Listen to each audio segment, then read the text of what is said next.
Prologue: I'm not happy. Dale, Princess Brianna of the Dark Elven Nation, barged into the meeting room, the fury in her voice leading to all other noise to cease.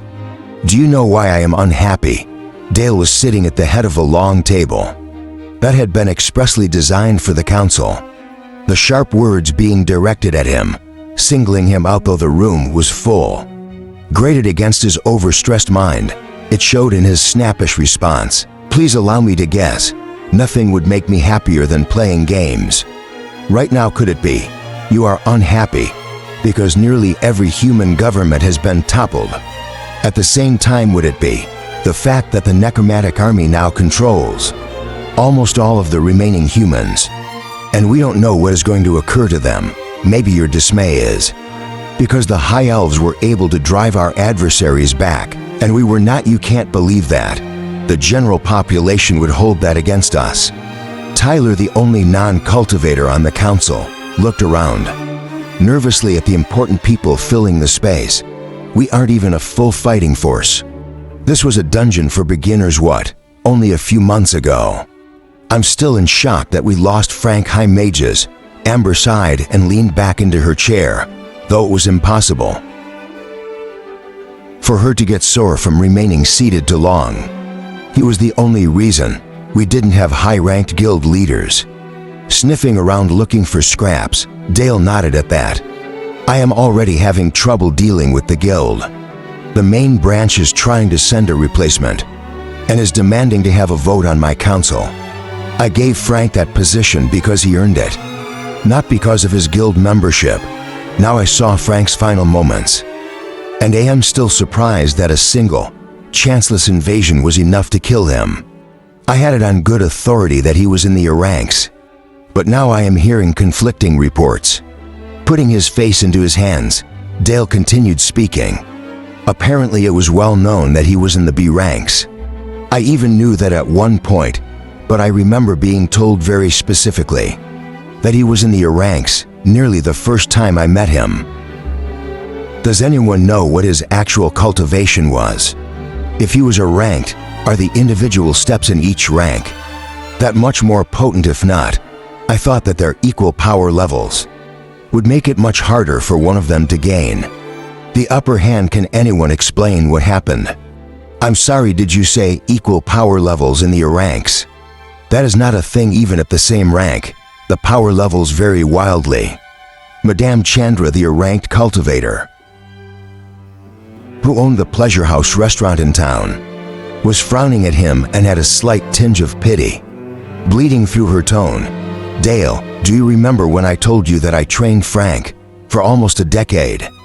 Chandra leaned forward, making sure he was focused on her.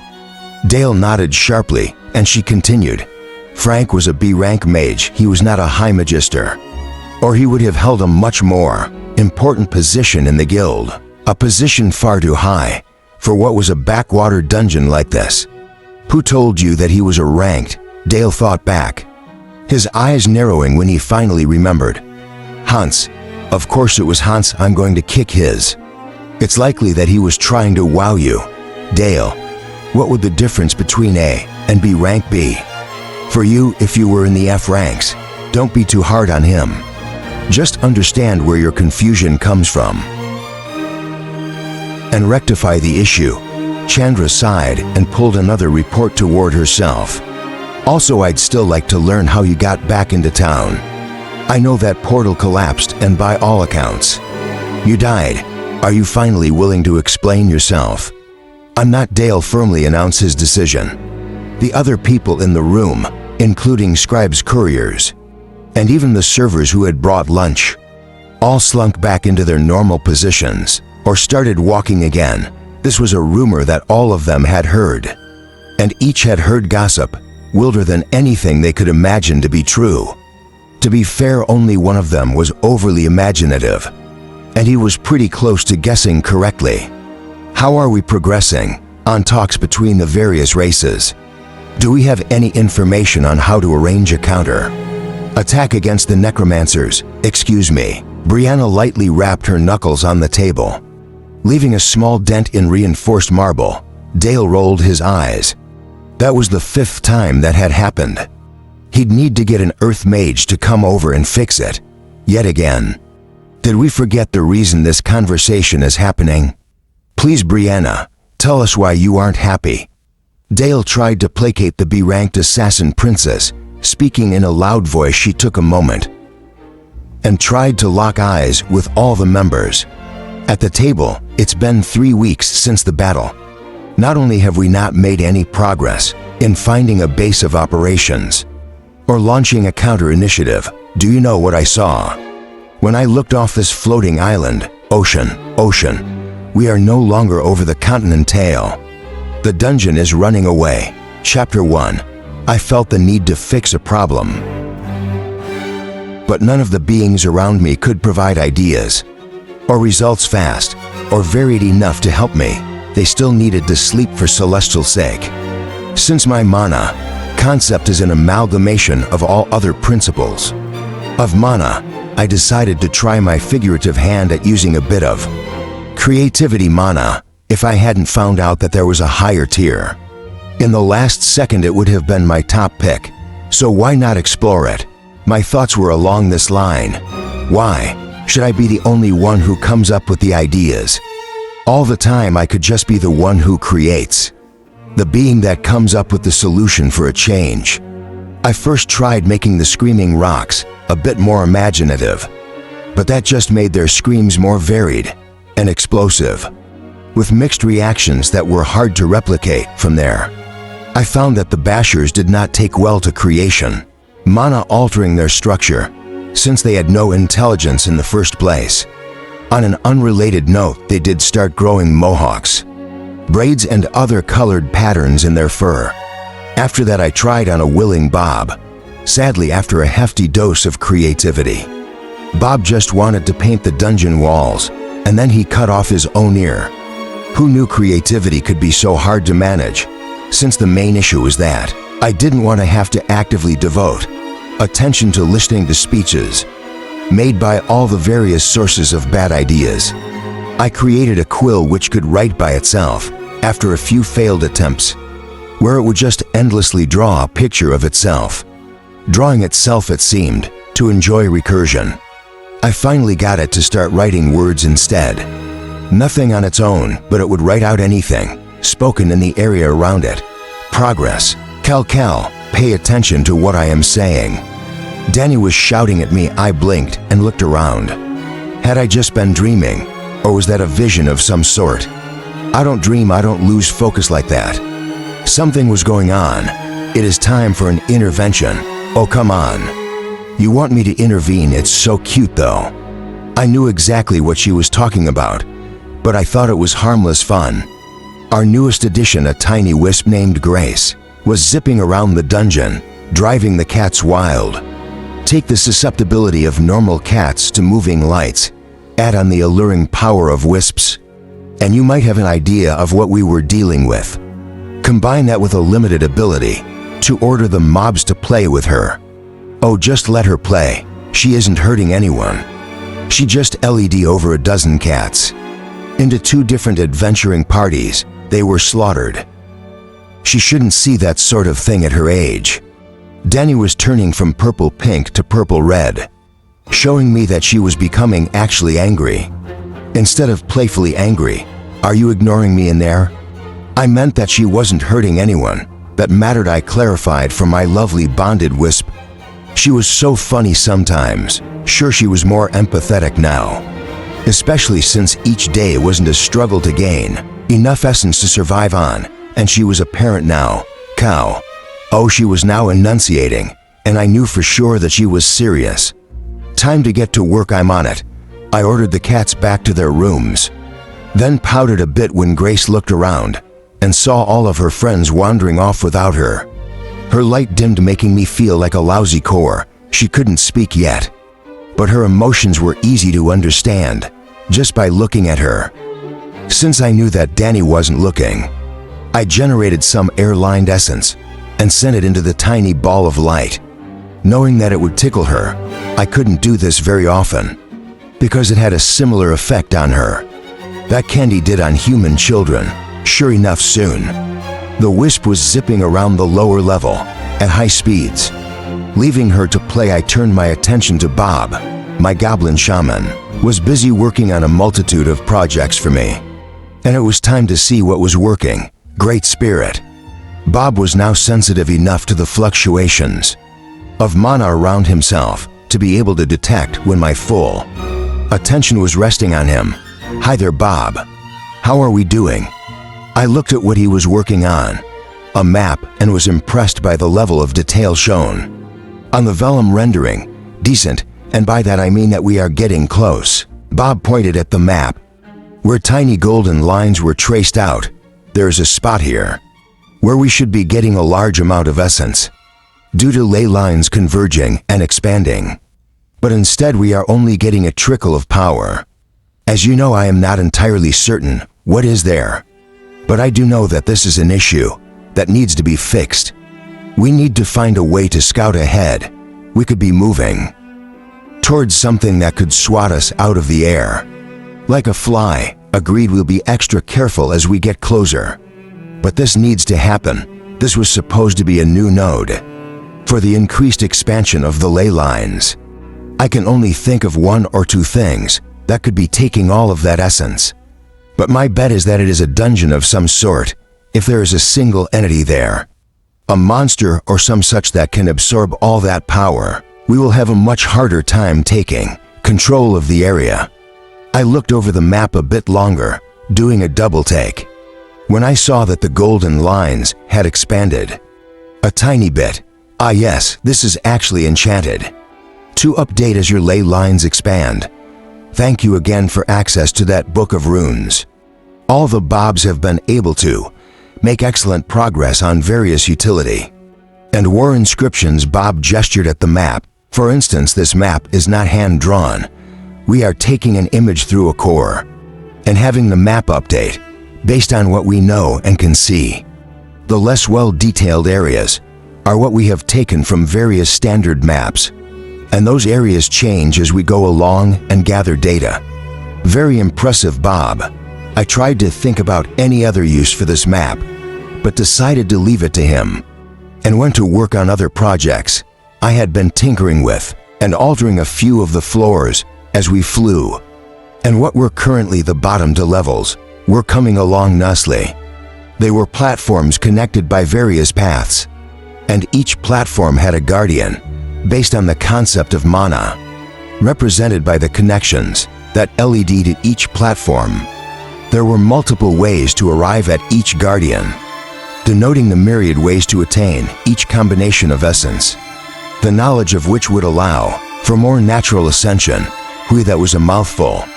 Simple terms: follow and measure a path. Try to have that ratio of essence in your system when ascending to the mage ranks. Simple to say, but not really easy in practice. I hadn't expected that there would be such a strong reaction to such a simple setup, but people had been stampeding to the lower levels for a chance to document my structure. Each day the amount of people not attempting to descend to the lower levels had increased to the point that I made inscriptions that blurred the space between the paths and platforms. If they wanted to learn the secrets, they would need to work for it. More specifically, they would need to fight for it. People had been sitting on the sidelines and drawing, out of the reach of the monsters drawing. I was still grumbling about that. Changes to the levels were twofold. First of all, I had been working to upgrade my golem with the new materials that Bob had nearly died researching. These components allowed for more mana and corruption to be imparted to the golems, making them stronger, faster, and overall deadlier. Lots of earth. I needed to incorporate multiple types of minerals and alloys into their creation, otherwise they became fragile and brittle. I was trying to shore up their weaknesses, but needed more time to experiment so that the changes were mana cost-effective. The second significant change on the bottom floors was traps and wandering monsters that were placed merely to keep non-combatants away or punish them for coming in the first place. The people I was specifically referencing were those who stayed on the outskirts and hung around the reward kiosks, especially thickly. when I had first made these floors higher. Ranked cultivators were getting rich by charging a fee to lower rankers for taking their tokens to lower levels to redeem them for higher quality and more expensive gear. So many of the weak people were slain that the few adventurers that were strong enough were able to charge a premium. This system worked well, except Abyssal Hans kept showing up at the kiosks, having completely avoided the mobs and used a bunch of tokens whenever he was sure that Dale had gone to sleep, and wouldn't yell at him for risking himself. He threw off all of my calculations and tended to frustrate me to no end. I was startled to hear a chiming tone and speak of the little there he was, throwing a handful of gold coins into the air and letting them shower down on him as he closed his eyes and danced. I yelled at him knowing he couldn't hear me. "Hey, get off this floor. C ranker, you don't belong here, cat. Where are the cat? Go get that assassin." Looking around for the cats that were supposed to be guarding against this specific annoyance, I found that they were distracted by playing with a small bag stuffed full of mint-no catnip. I absorbed the bag and its contents with a pop, which caused the cats to become confused, then angry.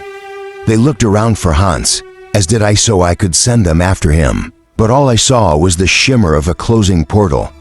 "I'll get him next time," I promised myself silently, knowing that it was likely a promise I couldn't keep. Chapter 2. Dale was sitting in the ground. Yes, in the ground, coated in rock up to his neck right now. He was supposed to be working on his control of an earth technique, but was finding it hard to concentrate with his grumpy old moon elf instructor slapping him every few seconds. Blood leaked from Dale's broken nose, and he was pretty sure a few teeth were getting loose. "You'd better get yourself out of there soon, human." His teacher punctuated the last word with a particularly vicious slap that left Dale seeing stars. "Or I am going to start using something that will really hurt." Dale's eyes flicked to the bucket of something bubbling over a fire behind the elf. He was pretty sure that there was some form of tar in there. He redoubled his efforts, managing to form his most well-practiced technique as he began to send the shaped essence into the stone. Around him, a particularly vicious smack and a harsh tone stopped him. "Fool, you are trying to shatter the stone that you are coated in. Are you trying to kill yourself? Thousands of stone shards shooting into you will accomplish that nicely.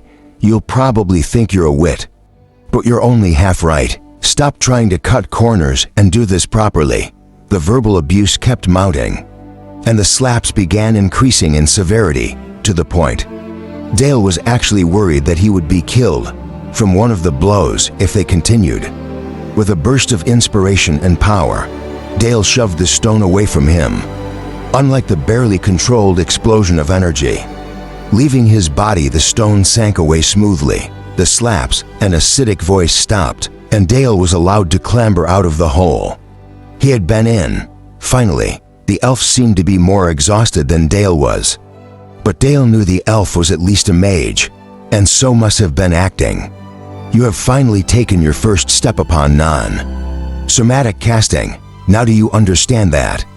All of your enormous motions and gestures for using your techniques are merely a crutch that you should not rely on. I understand that. I apparently don't need to make the motions, but I'm not sure how to replicate what I just did."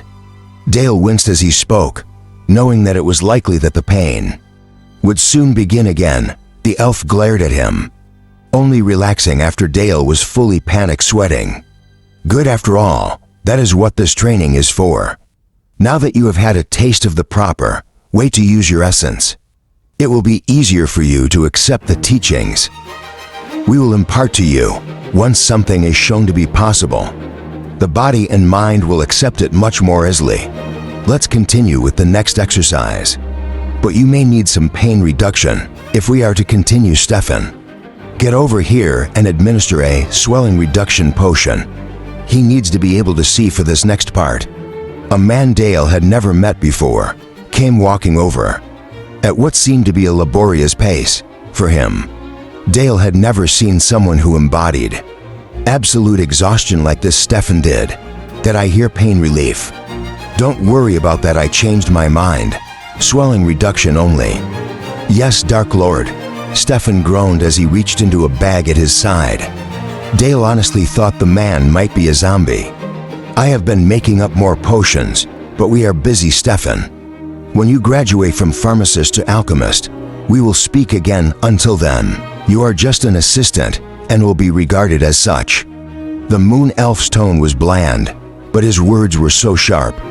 Dale was surprised the man didn't start bleeding. Dale, drink that and get ready to dodge. The sun was coming up. By the time Dale wobbled on unsteady legs, away from his brutal instructor, he felt entirely drained of essence, and his meridians felt abused. Then again, he had functioning meridians.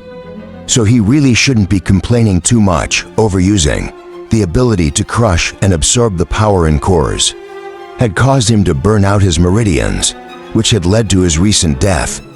Also the loss of all his weapons and armor, which was almost as horrifying. Dale stumbled into his bedroom, dropped onto the bed, and cursed the fact that stairs existed. Everything should be on the same level, so that when he was exhausted, he didn't need to bother with such inconvenience. He looked out of his window and saw only an expanse of blue, reminding him of his next unpleasant task. Cal, Dale groaned into the air, hoping that the dungeon would respond.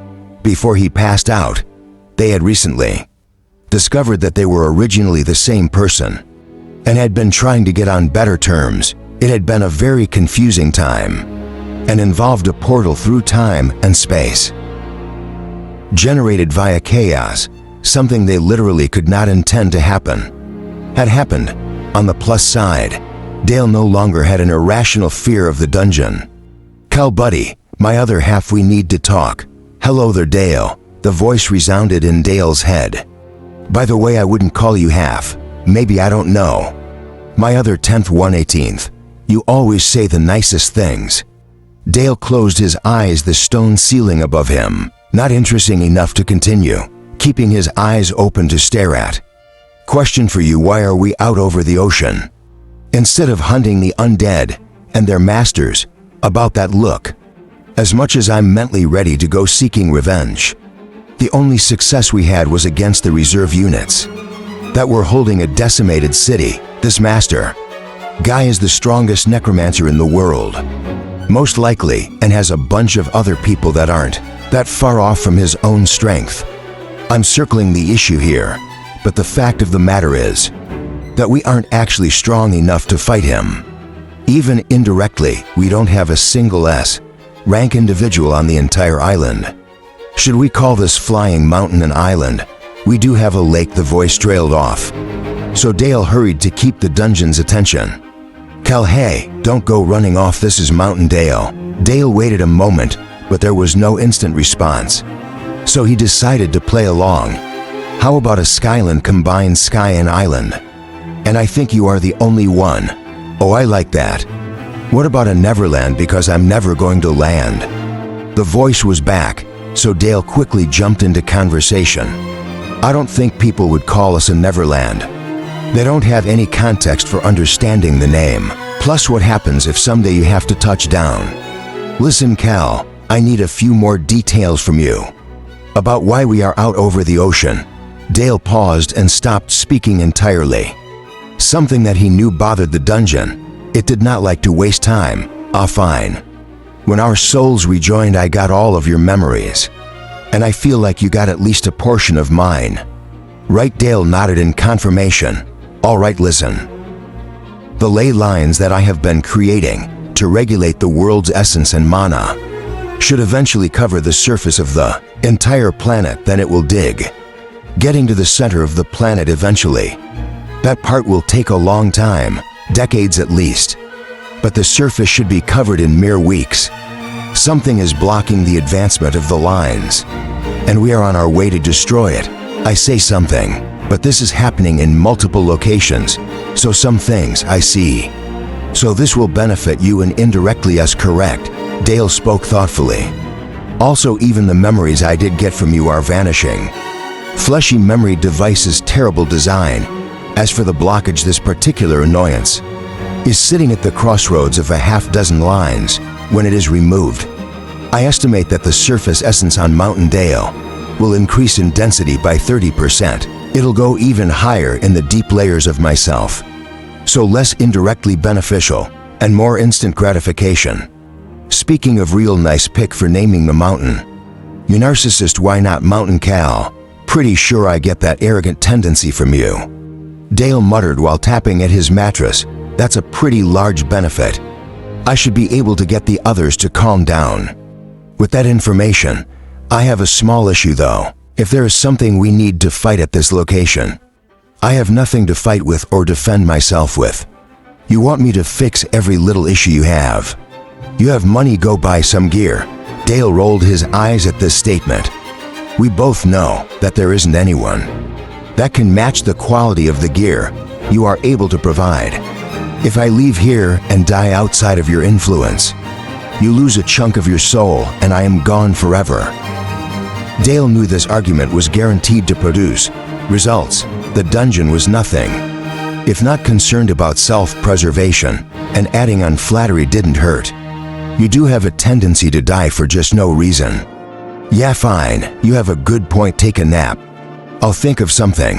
You'd better help me out on the issue I'm having, or I'll make sure that you have no clothes ever. Dale nodded and closed his eyes, his exhaustive training assuring that he was asleep in moments. Chapter 3. Screams resounded through a small town as orderly ranks of the undead closed in on them. The gates were barred and any cultivators in the area moved to a defensive position. Protecting the people was their duty. Their calling, heavy feet pounding exposed bones, scraping over stone and moaning zombies, all ensured that a cacophony of sound nearly drowned out the cries of fear. All at once the undead stopped. The echoes of their movement reverberated for a long moment, but total silence fell within seconds. A few of the undead shuffled out of the way, allowing a festering demon to stalk toward the town. As soon as it was seen, the people behind the walls understood that they were dead. There was no one around this small population center that could fight on equal terms with something like that. Human filth, the demon called lazily. I am here as an ambassador of the Master.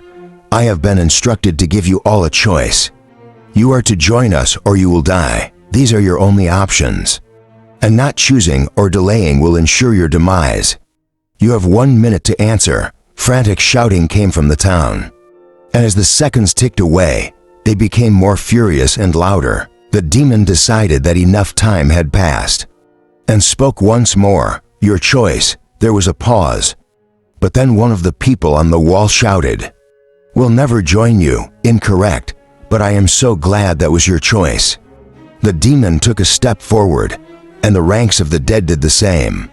The wooden walls surrounding the town were demolished. In seconds, the highest-ranking cultivator in the town was a C ranker, everyone else being a D rank, F rank, or just a normal person. All of them joined the ranks of the dead that day. The demon, coated in rapidly drying blood and viscera, gave a happy sigh as he bit into a femur and crunched on a chunk of bone. I love it when they struggle like that. It makes everything so much more satisfying. Cal, I snorted a soft chuckle as Dale passed out. I suppose his previous career of counting sheep made it really easy for him to fall asleep whenever and wherever he was. Let's see, he fights with his fists and relies on high mobility to survive. Can't really say that has worked out for him though. Well, he's totally out. So I can at least fit him for gear all right. Chain mail him. Too noisy and noticeable. How thin can I make this stuff? Oh wow, pretty thin, okay. Then let's pretend to be a tailor.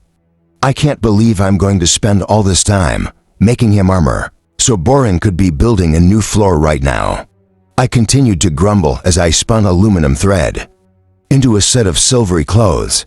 I used his nearby uniform as a model, and even went so far as to put his crest in the proper place, seeing as he couldn't exactly pin it onto this outfit. Their shirt complete, more like tunic really, since it was modeled pants. Right onto pants he better not overeat.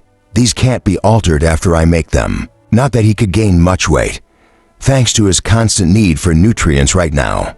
No better to make both of these a bit looser. He could potentially put on muscle. Now he would need a belt though. I made shoes next, then a balaclava. I was pretty proud of this piece. It looked similar to what the moon elves wore to hide their features.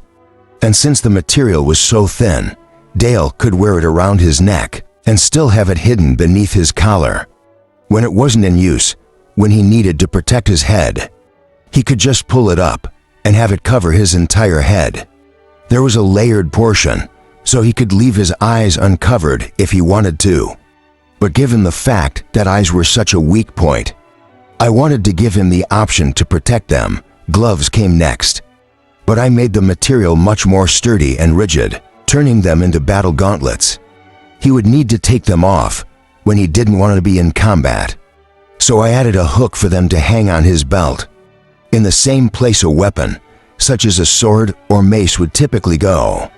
That covered the puny human's needs pretty well, so it was time to wake him up and explain the gear to him. "Dale, look out," I screamed into his mind for some reason.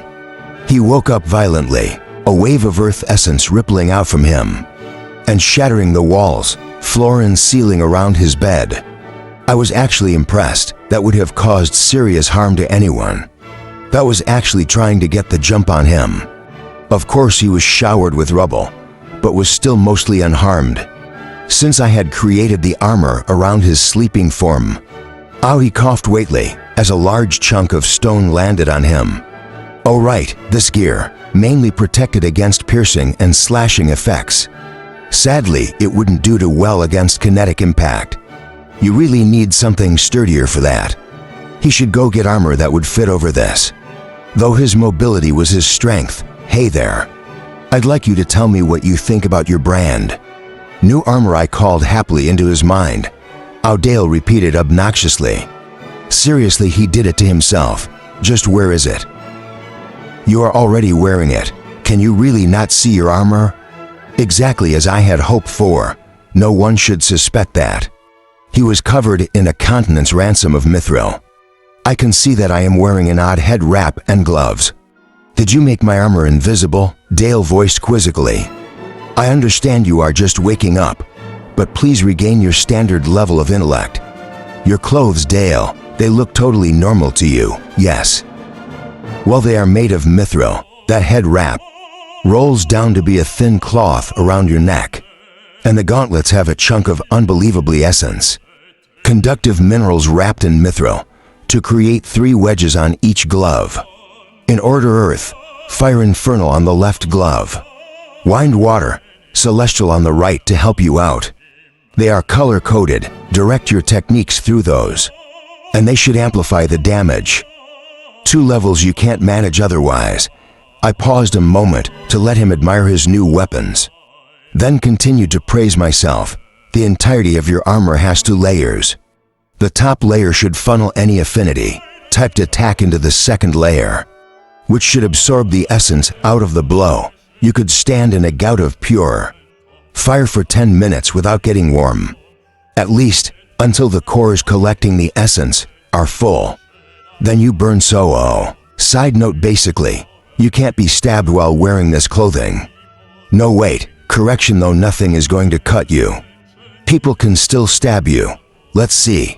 Blunt force trauma is going to be your biggest weakness, since this has no real sturdiness, so you might want to get a helmet or something. Also, try not to get crushed. This would protect you enough to keep you from becoming a pancake, but not enough for you to survive the experience. As for the armor itself, the weave of the cloth is so tight that you could drink water out of a sewer, and the liquid should be filtered well, enough to leave behind only pure water. Actually, you should test that. I'd like to be sure. Hard pass. Ingrate, I do all of this work for you, and you can't do a simple thing for me.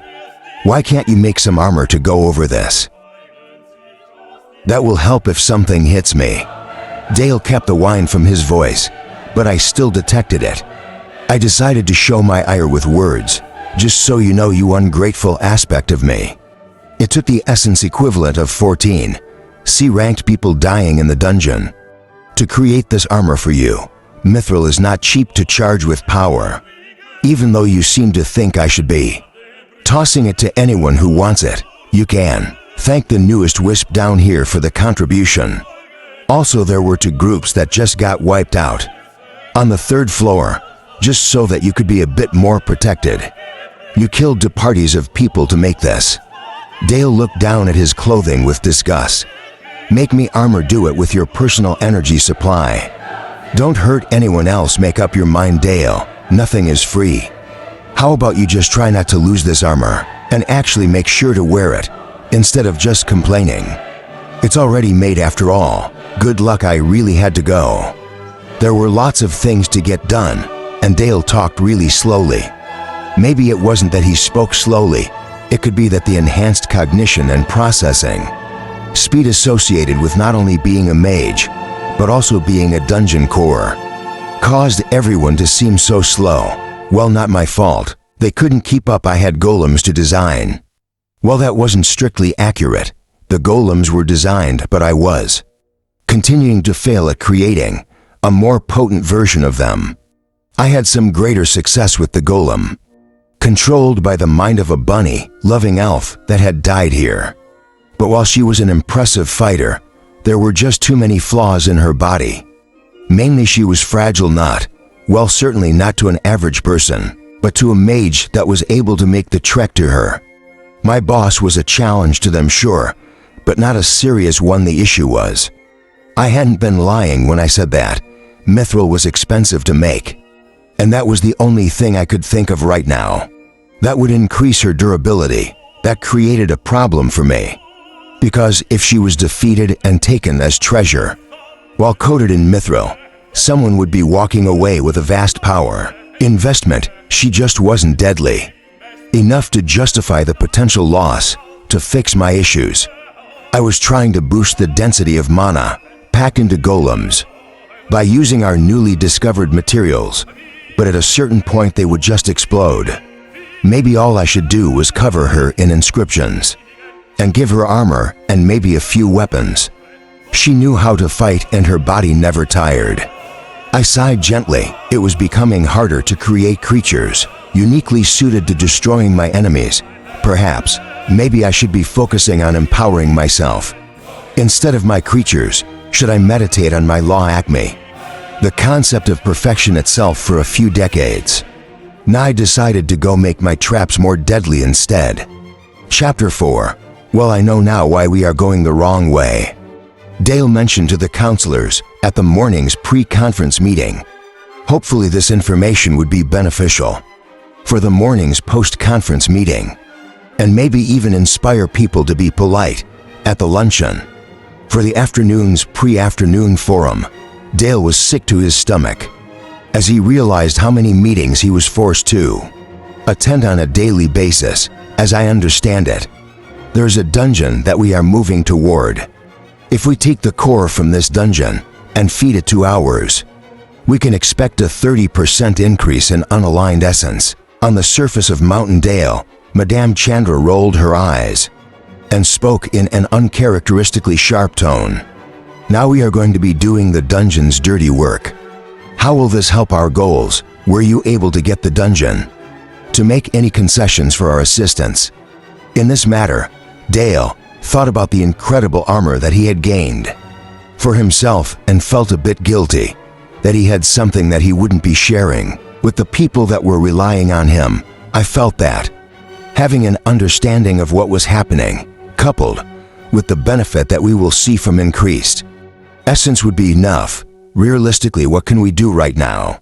Can we fight this master directly? Can we fight any portion of his forces on equal footing? The answer to all these questions is no. Why not focus on something that we can do? Why not grow stronger and prepare for the day when we can fight back? Well said, Dale, but there are facts you are not considering. Father Richard ambled toward his chair. He had been wounded multiple times in the last few months, and though he recovered quickly, it still took time and energy. One of the most important being that the master did not kill the people of the cities. In fact, from all reports, it appears that they are being treated well. This is concerning for many reasons, but especially because we do not know what he intends to do with them. We know that human sacrifice is not off the table. If that is the case, we need to save the tens of thousands of lives that might be sacrificed for power due to our inaction. So you are saying human sacrifice is on the table, or on the altar?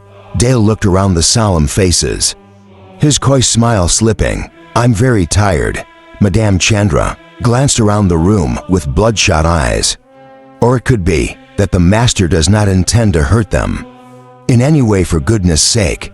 In his own mind, he could be trying to help those people by murdering our families and destroying the armies. Prince, no. King Henry stalked into the room, his footsteps clicking against the ground. With each step I refuse to make concessions. To this monster we will be fighting a war against him, and he will pay for his crimes, even if I need to spend eternity hunting him and empowering myself. I will eventually bring him down like the beast he is. Madame Chandra could find no argument to refute him and just shook her head sadly. I know that your loss was shocking, but at this point, there's nothing we can do against them. Pursuing peace may truly be our only option. I will have war. Henry bellowed into the now silent room, crashing his metal-clad fist against the table. Thanks to its recent enhancement, the table weathered the blow admirably, not even chipping. Your Majesty, Dale loudly disrupted the shouting. With all due respect, we will be doing whatever we can to save lives. If that means that we find a peaceful option, we need to consider it otherwise. It is the people that you were sworn to protect that will suffer. Your people, the ones counting on you to rescue them from the predation of the infernal.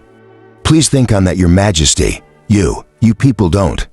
Fuming and trying to surreptitiously wipe his eyes, Henry turned on his heel and marched out of the room, exuding a bloodlust that caused the ordinary people in his path to freeze in place. War isn't off the table, and neither is a peaceful option. Princess Brianna bit into an apple with a wet crunch, swallowing before finishing her sentence. But have you thought of a third option? The one where you ask the elvish assassins you live with to intercede. There were many glances thrown around the table, and it was surprisingly the merchant Tyler who spoke. Are you offering? Do you even have anyone who could take out an above S-ranked necromancer? He isn't a necromancer. Madame Chandra rubbed at her eyes once again. At least he never was one. The law he is bound to is far too strange for it to be so simple. Then what is he, Madame? Where does his specialty lie? Father Richard seemed excited to finally have a starting point. Surely they could find a counterpart to his law and use it to weaken the S-ranked master. Chandra shook her head hard. I don't know. He has always just been good at knowing things. I do know that he has access to the void, but I'm uncertain how or what that means for him. Or for us. Sorry to say, but assassinating the master is off the table. Simply put, none of you could afford the cost, as it would involve sending my mother after him. No, what I am thinking is more to the effect of a war of attrition. We can go after his generals, his leaders, and strike them down. Without competent leadership, his plans may fail. Princess Brianna only started to get serious near the end, her flippancy giving way to strategy. Assassins I cannot condone. Father Richard looked around at all the faces that were turned toward Brianna. Surely this cannot actually be up for debate. Tyler turned his intense stare upon the priest. Father Richard, I know that this issue is serious for you, but I don't think you understand quite where some of us are standing on this issue. The necromancers had my neighbors and myself trapped in a basement as the building above us crumbled. We did everything we could to keep ourselves alive, not only because we wanted to stay living, but because of what happened to our dead. Heaving a few deep breaths to calm down, Tyler continued speaking. 2 of my new employees were struck by falling rubble and were slain. They turned into jelly and oozed out of my building to join into an abomination We were afraid of dying, for more than the normal reasons. At that point, we were afraid that our souls would be used as ammunition against our people. That is the reason I am here right now, and I will drive for anything that allows me to sleep without waking up in terror. If that means a distant necromancer dies without getting anywhere near me, then I say so be it, send in the assassins. I believe I can and do speak the will of the people. The room was quiet again, so after a few tense moments, Dale cleared his throat and moved the conversation along. We will discuss this later in a closed session. For now, we have another issue to think on. The academy is full, but the classes are becoming a bit sporadic. We need a headmaster to run things there and rein in the instructors. We have had dozens of applicants, but after background checks, knowledge tests, and determining general amiability, we have narrowed it down to these three. Dale handed out a packet of information to each person, who scanned through each and determined who they wanted to offer the position to. We can rule out the high elf off the bat, can't we? Brianna tossed a small booklet of information into the fire. Dale watched it burn with resignation. That had cost quite a bit of money. In terms of paper and research, please don't burn things that I give you. It's rude. He stopped himself from shrieking, but only just barely. It wouldn't be a good idea to yell. Brianna had guards in the room that might react poorly. Dale had gained a few benefits from the dungeon that he didn't think even Cal knew about. One of those was the ability to connect to the dungeon's senses and use them as his own. It had a very limited range, but he could sense the disturbances in the area's essence as the invisible folk continually scanned the room for threats. This one is promising. Amelia Neris, a ranked blood cultivator. Tyler shook his head in wonder. She is far, in a way, more than qualified a healer. A background in taking on F rankers to mentor. There are complications, unfortunately. Father Richard spoke up as Tyler trailed off. My order has been working to recruit her, as she specializes not in healing, but in hunting necromancers. She holds a deep grudge against them, and I feel that if you are serious about opening an infernal wing, she would slay any applicant. Either way, I cannot say she is suited to the position. She applied for a professor position. As an instructor of water and healing, Tyler pressed onward. Can we consider her for the dean of one of those wings? The others agreed to his proposition and decided to offer her a pick of the two possibilities. That leaves this man, Artorian. Amber flicked the page, and it lifted into the air and hung there with a picture of a man on it. Why is he even being considered? He is in the C ranks. These people aren't necessarily being considered for their cultivation bases. They are being considered for their ability to run an academy. Dale knew it would come to an argument. Typically, cultivators didn't respect others that were at lower ranks. Amber's eyelids fluttered as she thought, how is he supposed to keep the students in line? Let the other teachers do it. Who would keep them under control? Dale slapped the table much less impressively than the others had been able to do by being an administrator. I don't want a school to be run by those that can use force on others that will lead to a corrupt faculty. Nigh instantly, look at the treatise by the scholar Dakota. His study done on the Amazonian kingdom clearly lays this out. If they hadn't only given authority to people with the physical power to back it up, their capital would not have fallen, and they wouldn't have lost their population in a cataclysmic uprising. Let's learn from the past, not dive into their mistakes in the present. A scholar, that's a good one. You are citing history. That I was there for Dale. It is the history of the master as well. In any case, I think you have used enough memory stones. If you are able to learn about esoteric case studies and find a way to use them in general conversation, Madame Chandra chortled then. Read some more of the information from the document. It says here that Arturian developed his own cultivation technique when he was in his 50s. Goodness, I can't even imagine how corrupt his center was at that point. He was a philosopher and bedridden for 3 years, until he suddenly decided to become a cultivator. "I like him," Tyler stated.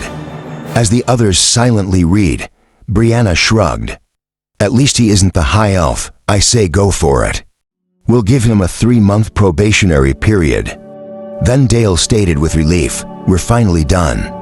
Thank goodness I'm going to go do other things. No more full meetings for at least a week." He left the room searching for his team to prepare them for the upcoming raid on a new dungeon. Chapter 5. Where are we? The dungeon has stopped moving forward and is sinking toward the waves. Is it going to drown us? Hans was lying flat on the ground, looking over the edge of Mountain Dale's cliff at the ocean below and speaking in a conversational tone. At least that would be a novel experience. It's been nothing but blue for days. Blue sky, blue water, blue feelings. Rose was oiling her beast's sinew string, but glanced up when Hans spoke. "We must be. About the dungeon that Dale wants us to fight in. Is it so surprising to you that a dungeon in the ocean is surrounded by water?" Hans, "No, I'm more worried that this place doesn't exist. And Dale is having a strange fantasy. Oh hey, look. There's a teeny tiny island down there. Must be the entrance. Neat." Hans smiled up at the party, trying to dazzle them with a brilliant smile. The Dale is crazy routine is getting really old. Dale had his arms crossed and was staring the assassin down.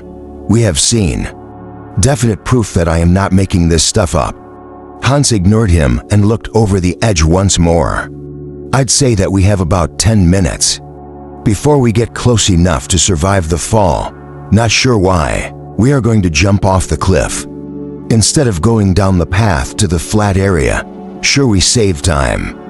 But is it really time that we would rather use this way?" Dale shrugged and gestured at a raft they were going to be sitting on. "I have a plan. I've done something similar to this before." "That's wonderful, but I think I'll just go ahead and drop under my own power. You know, since I can just float down on the wind, your suicide raft over there would sure be fun to get on." Hans started making motions, like he was getting to his feet, but extra slowly. "Dale, what are you doing?" Rose lunged at Dale as she saw him begin to equip a familiar item. "Why in the world would you put on those cursed gauntlets again?" "No, these are different." Dale attempted to soothe her new and improved version. "Not cursed gear, you sure? Those symbols look pretty similar." Adam leaned in for a closer inspection, squinting at the intricate runes. "I see lots of corruption in the cause, but nothing in the gloves themselves. Might be fine, might be cursed. You should get them looked at," Hans nonchalantly added, flopping back down to the ground. Instead of standing as he had planned, Dale looked at the gauntlets that he was just about to empower. They better not be cursed. Sending essence through the inscriptions. His heart fell as the gauntlets tightened and latched onto his wrists. "Oh, come on. Really, Dale? Really?" Hans slipped to his feet in a whirl of flesh and loose clothes. "What did I just say?" "Sorry, Dale, but you have a track record of failure, to the point where if I ever die, I want you to be the one to lower my body into the ground, just so that you can let me down one last time." Dale's face went red as he listened to the dungeon. "On the plus side, I built these so that they will slide up under your sleeves when you aren't in combat. Yes, the hook on your armor designed to hold them was a distraction. It comes right off. Oh, also, try channeling each type of essence through the gems in the gauntlet, all at the same time if you don't mind fuming." Dale did as instructed. His knuckles lit up in various colors, and he was hit by a wave of fatigue as a large amount of essence was drained through him and into his armor. The gauntlets wove themselves into his shirt, and his shirt wove into his pants, shoes, and balaclava. The previously dull colors of his outfit changed, becoming vibrant and showing various inscriptions placed throughout the entire material. After a moment, the color in the ruins faded, but the hue of the outfit remained. Dale punched the ground and shouted seriously, "This entire set is cursed gear. Punching my mountain doesn't hurt me." Also, to answer your question, yes it is, but now it cleans both itself and your body. You never need to take it off now. You're welcome. It also helps to regulate heat. Not in, lava or a blizzard, but in normal situations. In Dale's opinion, his origin was entirely too cheerful about this. "Cal, what if I need to use the latrine?" Dale growled softly, already getting shifty looks from his team. He didn't need to be shouting into the air. For the dungeon to hear him, I did say they were self-cleaning. Didn't I know? Fine, just tell them toilet mode. And the necessary areas will become exposed also. That only works if you tell it. Some random person can't do it to you. What about if you instruct it? Dale's eyes were narrowed so tightly that he may as well have his eyes closed. "Well, oh look, time for you all to go after the dungeon down there." Dale, stop being strange and let's get going. Nice outfit, by the way. Bright reds and purples are great for maintaining stealth. Hans's eyes were rolling hard when Dale didn't budge, just continuing to stand in the same spot, mumbling. Hans grabbed him and put him on the raft with the others. "Hope you're ready." Hans shoved the raft off the edge, jumping after them only a moment later. As the wind rushed past him, he chuckled at the screams coming from the lower-ranked cultivators. "I'm sure they'll be fine." Dale was forced to snap out of his funk, and he reached into his bag and pulled out a core, focusing on sending out tendrils of essence. With her corruption in them, Dale waited for the right moment and shattered the core in his fist. Bampy directed the explosive influx of essence into the tendrils he had created, thickening them and doubling their length in an instant. The invisible tendrils caught at the air around them, slowing their fall from deadly all the way to uncomfortable. Just before the raft slapped into the water, the group was drenched as the raft sank a few feet into the water, before springing back upward as the water ran off the now damaged craft. Hans landed lightly and looked around at the sputtering group. "That looked fun." Rose formed her hand into a scoop and splashed water all over the assassin. Hans looked shocked as she burst into laughter. "It actually was fun. And you deserve to be dunked for not joining us." Adam, meanwhile, was looking at Dale and making sure that he didn't have any severe injuries or issues from using his new trick that was beyond foolish. You, more than anyone living, should understand that using cores like that is wasteful and dangerous. I know that, but I only had an issue when I used a core filled with mana. I can handle this. Spoken like a true power addict. Adam replied softly, "Let me guess. You can stop whenever you want. You don't need the cores." Well, obviously. Dale looked over at the small island, instantly seeing a path to get underground. "There's our target, everyone. Let's get in there and finish this place off quickly." After paddling through the waves, they arrived on an island that appeared to be perfectly circular.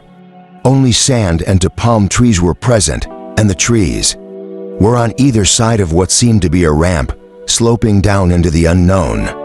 The northern barbarian Tom stared at the perfectly smooth ramp and spat to the side.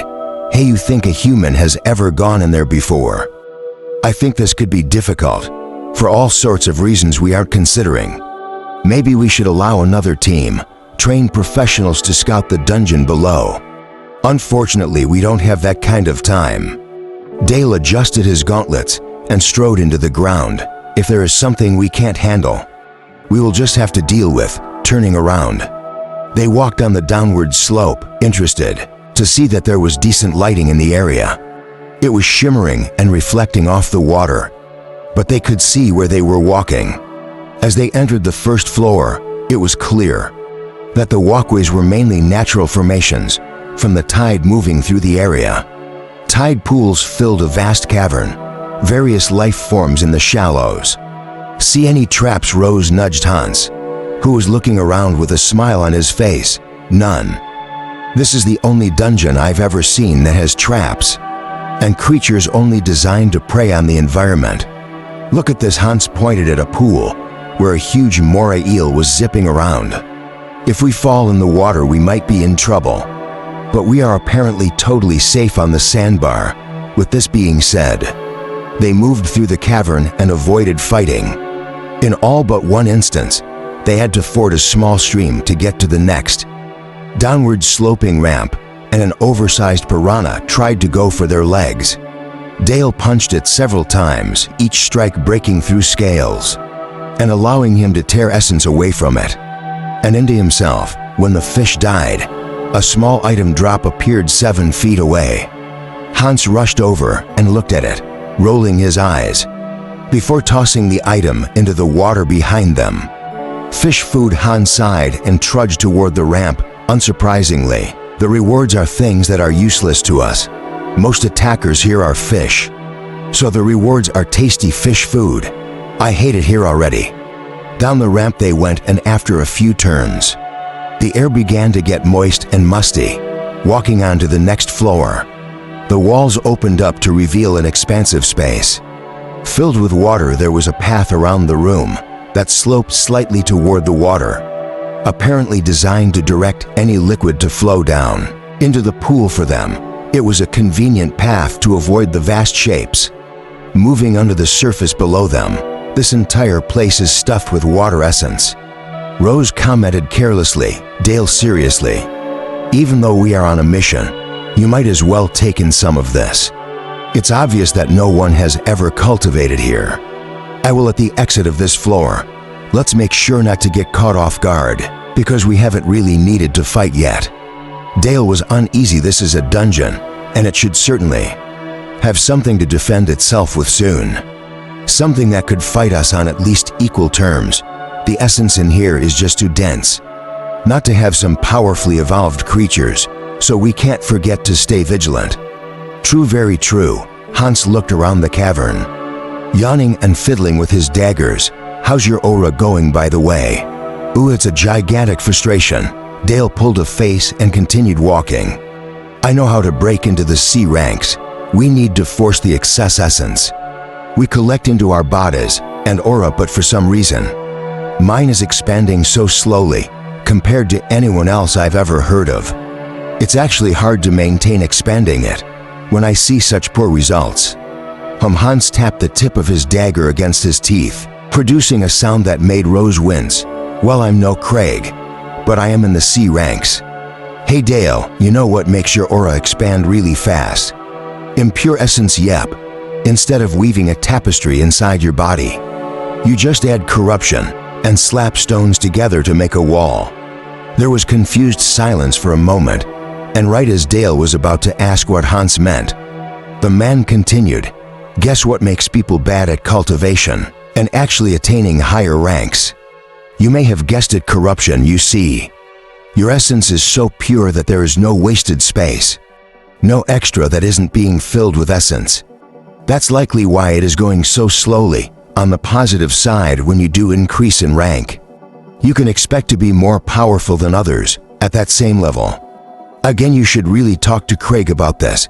He's the expert. I just dabble. Dale contemplated this advice. Thanks, Hans. Motivation is exactly what I needed. I think that's nice. But you should really look out for that tentacle. Hans stated this in such a bland tone that Dale didn't register the threat right away. He was whipped across the back and tossed into the wall, needing to work hard not to slip off the slope and into the pool below. What was that? Dale roared as he got to his feet, spinning around to see tentacles lifting out of the water. Some kind of octopus. I've got it. Rose drew an arrow, collected a ball of chaotic essence on the tip, and smoothly fired it into the cephalopod's head as it breached the water. The tentacles spasmed and the water blackened from ink, but it then toppled over and began floating listlessly in the muddied pool. Shall we? Chapter 6. The group reached the lowest level of the dungeon without much incident. This place, while likely an amazing predator in the ocean, was simply not built to defend against intelligent fighters. There was one last challenge ahead of them, and it was a doozy. A massive king crab was waiting for them, snapping its pincers in their general direction. Beyond having 8 legs, it was mutated to have 4 pincers and have a glistening diamond hard shell. Would anyone be opposed to me attempting to handle this challenge on my own? Tom loudly drawled to the others. He didn't wait for an answer and instead pulled his oversized warhammer out of a bag that was far too small to contain it. The barbarian started jogging toward the crustacean, picking up speed as he moved, just as he got in range of the pincers. Essence that he had been gathering at his feet exploded into flames and sent him soaring at the monster. With speeds he couldn't naturally attain, the pincers missed closing around him, clacking together. Hard enough to create small shock waves, Tom spun and used his momentum to swing his hammer. Like the moons circling the earth, the warhammer turned with utter inevitability, landing against the shell with enough kinetic force to cause a localized earthquake. Unbelievably, the shell held firm. No cracks could be seen and no blood came pouring out. The crab had stopped moving though, and after a few moments, toppled over as the others watched in awe. "Good you remembered my lessons." Hans stepped forward and clapped Tom on the back. "If the exterior is overly armored, it is likely that they are compensating with weak internal defenses. You landed that blow right over its eyes, so you rattled its brain hard enough to kill it. Now where did you go wrong?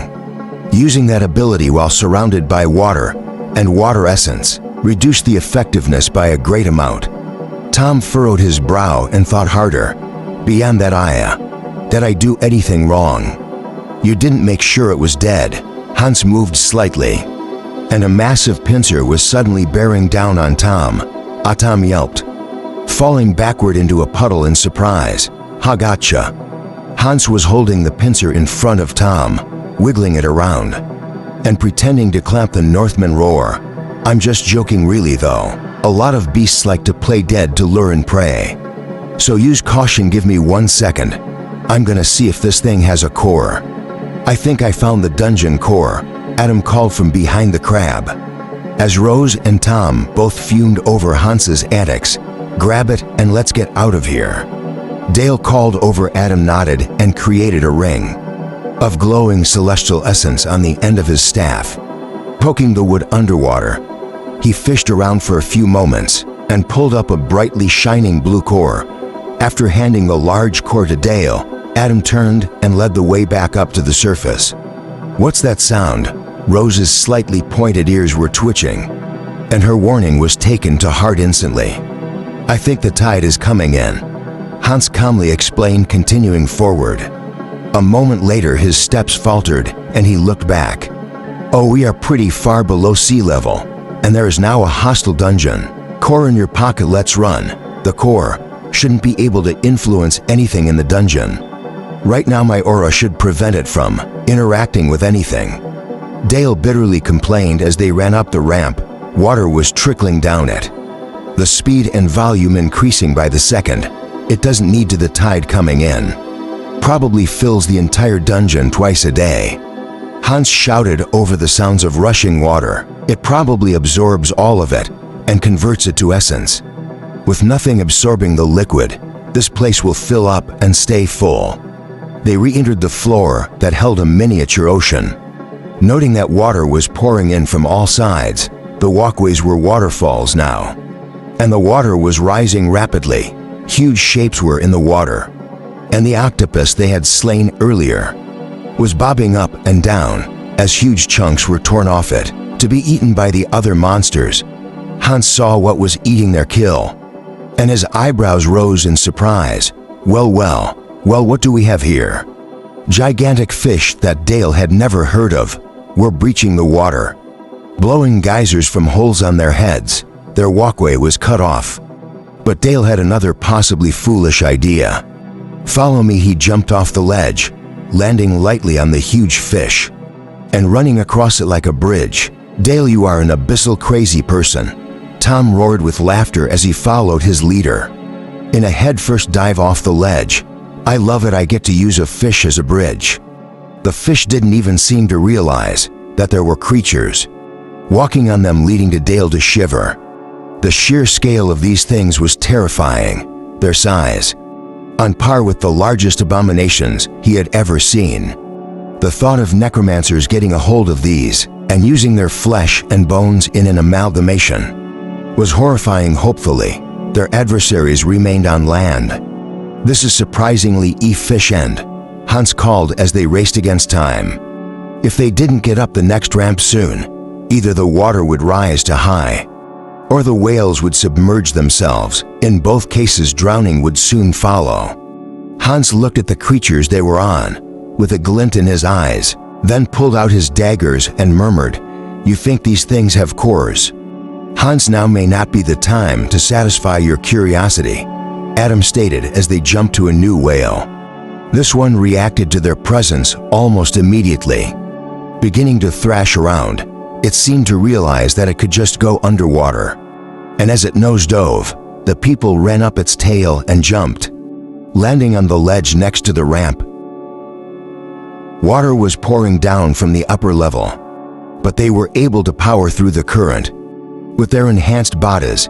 As they returned to the first floor, Tom stopped them from moving forward and plunging into the waist-high water. This level may not be as simple this time. There were no more walkways. The water had also reached a point where all the creatures were able to move about freely and dangerous. Creatures were already striking out toward them to rescue the dungeon core. Gigantic eels were the fastest, flashing toward them. With needle-sharp teeth leading the way, Hans moved forward, his speed so high that he skipped across the water. His daggers plunged downward into the water, opening gaping wounds in their bodies. Hans was singing as he slew the dungeon monsters. "When a big slimy eel bites you on the heel, that's a moir. Don't bastardize love songs," Rose shouted at him in the cavern, the word songs reverberating and echoing a few times. "We need to move faster, everyone," Adam pointed at a wall that was beginning to spray water. "I think that the walls are mainly held in place by the dungeon's will. So right now they are in serious danger of failing. This entire place is an abysmal death trap." Dale glared at the core in his satchel before quickly pulling the drawstring tight and diving into the now chest-high water. He wasn't a particularly good swimmer, having lived on the slopes of various mountains his entire life, but the threat of drowning turned his doggy paddle into a breaststroke. Luckily, his clothes didn't seem to hold water. Therefore, he wasn't dragged down very much. Adam was having significantly more trouble, his large robe soaking up water and dragging him toward the bottom. He had recently broken through to D rank 6, so luckily his strength was more than enough to allow him to power through the rising water. While Adam and Rose focused on moving through the currents, Dale and Tom needed to work to defend them from sharp teeth and various poisonous creatures, like jellyfish after a few instances of vicious bites, only being stopped by the armor concealed in his clothing. Dale tried to move the water around him in a manner similar to the stone that he had been encased in during his last training session, as he had hoped the water around him reacted similarly by creating a current that moved away from him. This made the creatures coming at him move much slower, while also removing the strain of going against the flowing water. It did not help his team though, so he tried to restructure the water into flowing in a single direction.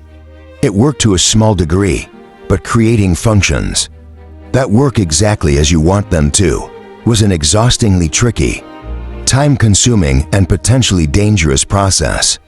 By the time the team worked their way to the ramp, the water level was only a few feet from the roof of the cavern. A wall had given out, creating a cross-current that was draining their stamina quickly. If they weren't able to escape as intended, there was the possibility of using the new breach to swim upward. If they could avoid the pull of the ocean, they had to dive down to get into the tunnel and then swim upward, while enduring constant assaults from normal-sized piranha with oversized fins. These variant fish moved faster through the water than a projectile from a harpoon launcher and were able to shrug off water-slowed punches. From Dale, Rose had a dagger out and was killing off fish every few seconds, but her speed through the water had significantly slowed. Adam was thrashing upward, evidently nearing the limit of holding his breath. Dale pushed them forward and upward, following the others after attracting the attention of most of the predatory fish. Their bites couldn't get through his armor, but he was confident their mutated jaws were enough to leave behind severe bruises and blood blisters after a few more strokes. Dale burst through a curtain of water, gasping for air, even as he fought to stay above the water line. A steady hand grabbed Dale and pulled him upward onto the raft. Hans slapped his back hard. Breathe. You doing all right? Swallow any water.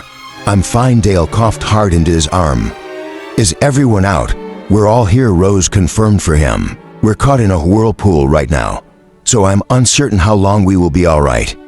But Hans waved off her concerns. We won't be stuck for much longer. The last room was almost full, as is. My concern is how the heck are we getting back up there? He gestured at the island that was floating, a few 100 feet above them. Mountain Dale and the surrounding land it had taken was hovering in the sky, blotting out the sun and giving off a truly dangerous feeling. Dale supposed that anyone would be nervous when a gigantic chunk of rock could fall out of the sky and crush them at any moment. Dale simply shrugged. Cal said he'd take care of it. I think I know. I see our ride. Tom pointed at something falling toward them. Vines. Someone must have told Madame Chandra that we needed a lift. Chapter 7. Are you in there? I prodded the captured dungeon core. With a tendril of essence, it attacked the essence savagely, doing all it could to absorb the pure power. This wasn't unusual. I had been given several dungeon cores as gifts from Minya. Apparently they were a hot item on the black market. Hello, I'd hate to destroy you if you can think no. Do you have a wisp? All right, let's see if you want to survive. If you can hear me or understand the impressions I'm sending you, don't try to eat this. I extended a small thread of Acme mana, which the core instantly tried to absorb. Instead, it cracked in half and exploded into a massive storm of essence. I sighed sadly. So far, nothing I did had reached these cores. At least I had learned to contain the blast of power after I had lost a dozen goblins by trying to be nice out in the open.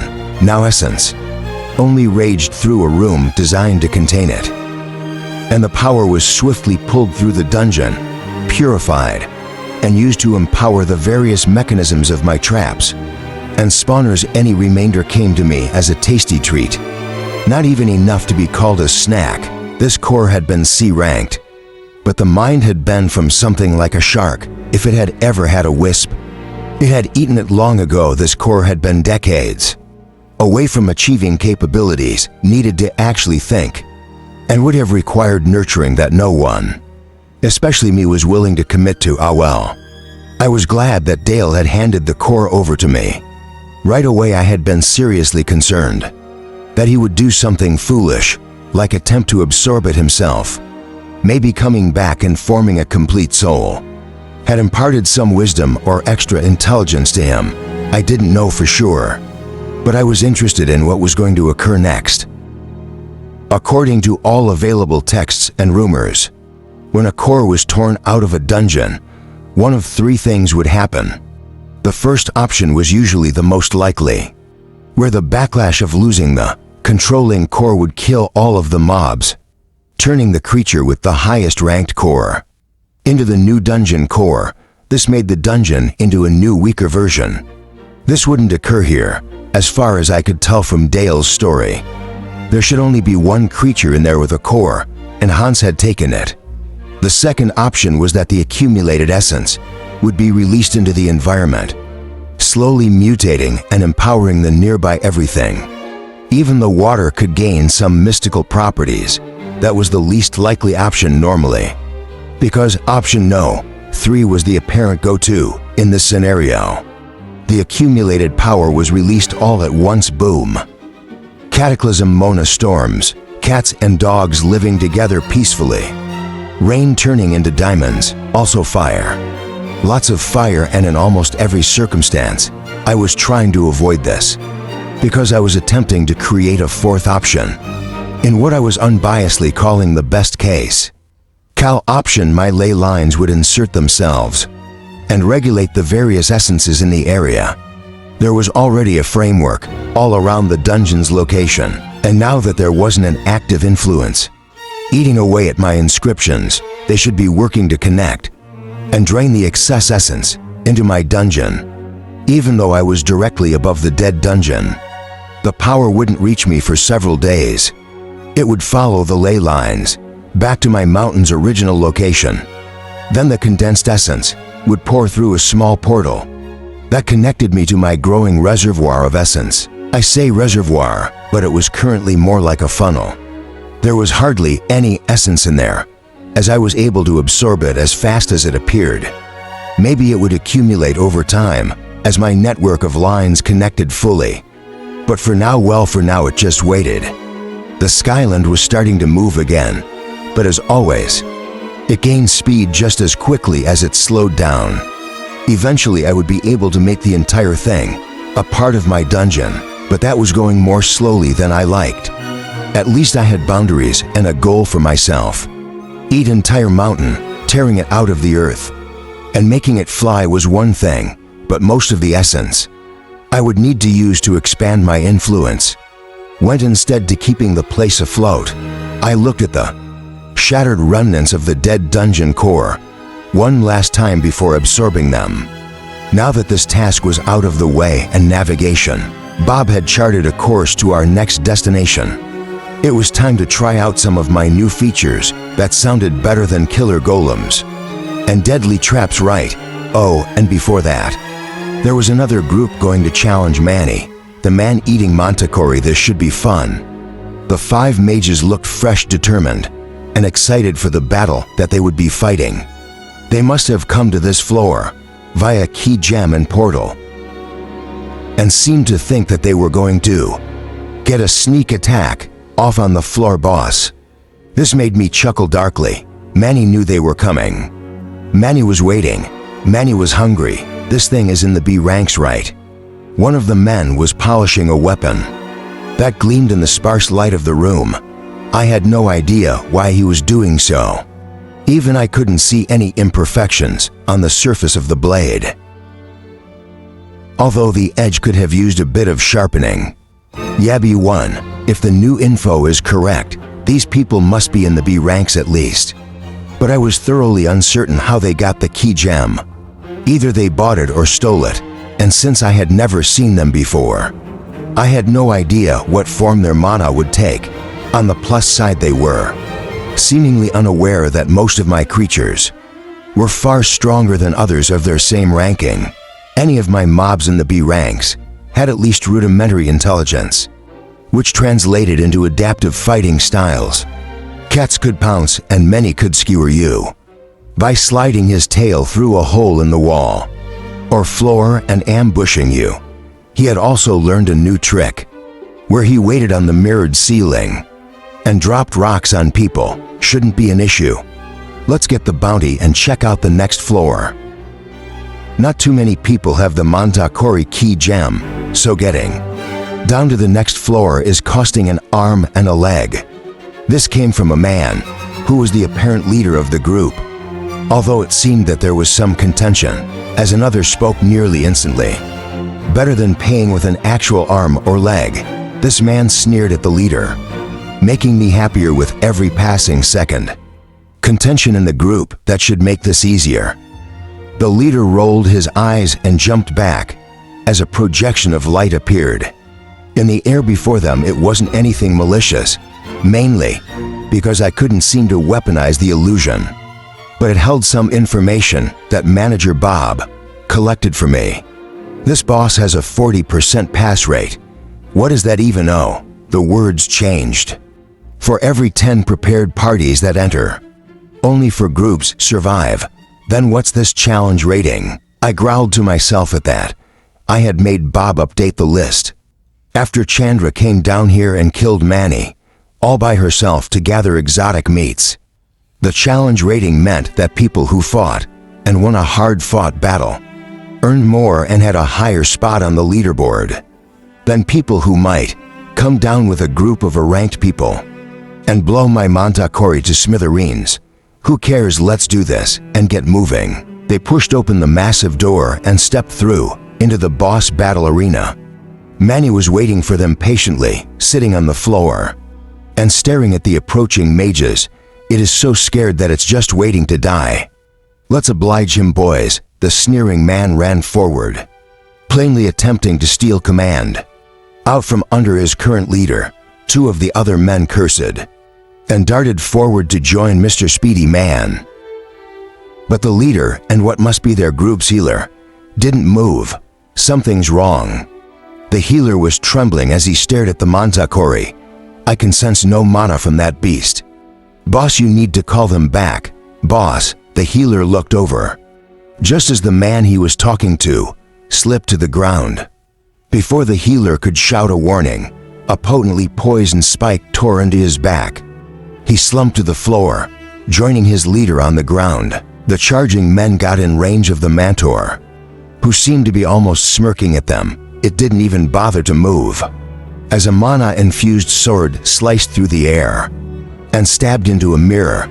The reflection shattered, and to their credit, the men whirled around nearly instantly. They saw that two of their number were already dead. Then their eyes traveled up a bit. The Montori was sitting on a ledge that was placed above the doorway, mimicking the pose it had been using in the angled mirror. A deep chuckle resounded through the room, and the men began to sweat. Get it? Manny crouched and sprang forward at them like a tiger, opening his wings with a snap and zipping toward the mages. There were abrupt curses, and the men scattered out of the way before launching their own assault. Oh, now this was interesting. I was starting to classify mages by the tier their law was residing on, which I had learned was a common practice. Now I didn't get a chance to interact with every node in the Tower of Ascension, but I had a pretty good feel for their general location. The more I interacted with various forms of mana, and the more I grew to know my own, the better I could gauge magics. Two of them were Tier 1 Majors, basic Majors, that had accepted a law from the first level. One was a Fire Mage, the other a Wind Mage. The final man was a Tier 3, and his abilities were more abstract and powerful. He was a Force Mage, someone who could transfer force from one position to another. After the first two sent a blast of elemental destruction toward Manny as a distraction, they all wound back and punched into the air with as much power as they possibly could. This force was redirected across the distance, and Manny took the entire synchronized, kinetic load of 3B ranked mages on his chest. The area it hit was the size of a pinhead, so it blew through his armor and splattered his innards against the back wall. Without hardly moving his body at large, Manny collapsed with a shudder. Coughing weakly and weakly, in a few moments he stilled. I was stunned at the outcome of the battle. I would have never expected a couple of sneering jerks to survive against Manny for some reason. I was certain that he would rally at the last minute and have a fantastic comeback, I guess. The only comeback he'd get was when I brought him back. Wow, all right. They won. I formed a key gem and let it clatter to the ground at the top of the stairs leading downward. Put in the work, get the reward, even if you are a sucky person. Chapter 8. The mages walked down to the next level and halted. They stood there for a few moments, gawking at the various paths they could take. Obviously, they were frustrated by the concealment ruins I had made, but even the simple paths that were visible seemed to entice them, almost to the point of self-destruction. Not being able to see the way clearly was surely frustrating, and in fact, they nearly stepped on the trail and started walking in order to see and understand more of them. That would have undeniably spelled doom for them. But sadly, they realized their current weakness in time to make an inglorious escape. Too bad the portal closed behind them with a sizzle, and my lowest levels were once again mercifully empty, mostly empty. I still pretended not to see the dark elf guards that protected the silverwood tree that grew over my position. They tried so hard to be stealthy, I just couldn't bear to break their hearts. That made me think of bears and bear jokes. Maybe someday I would make an entire area devoted to that. Then if they did something wrong, I could make a punishment. It might be funny. No, it would be funny. I just couldn't let Danny know about it till it was too late, or she would try to stop me.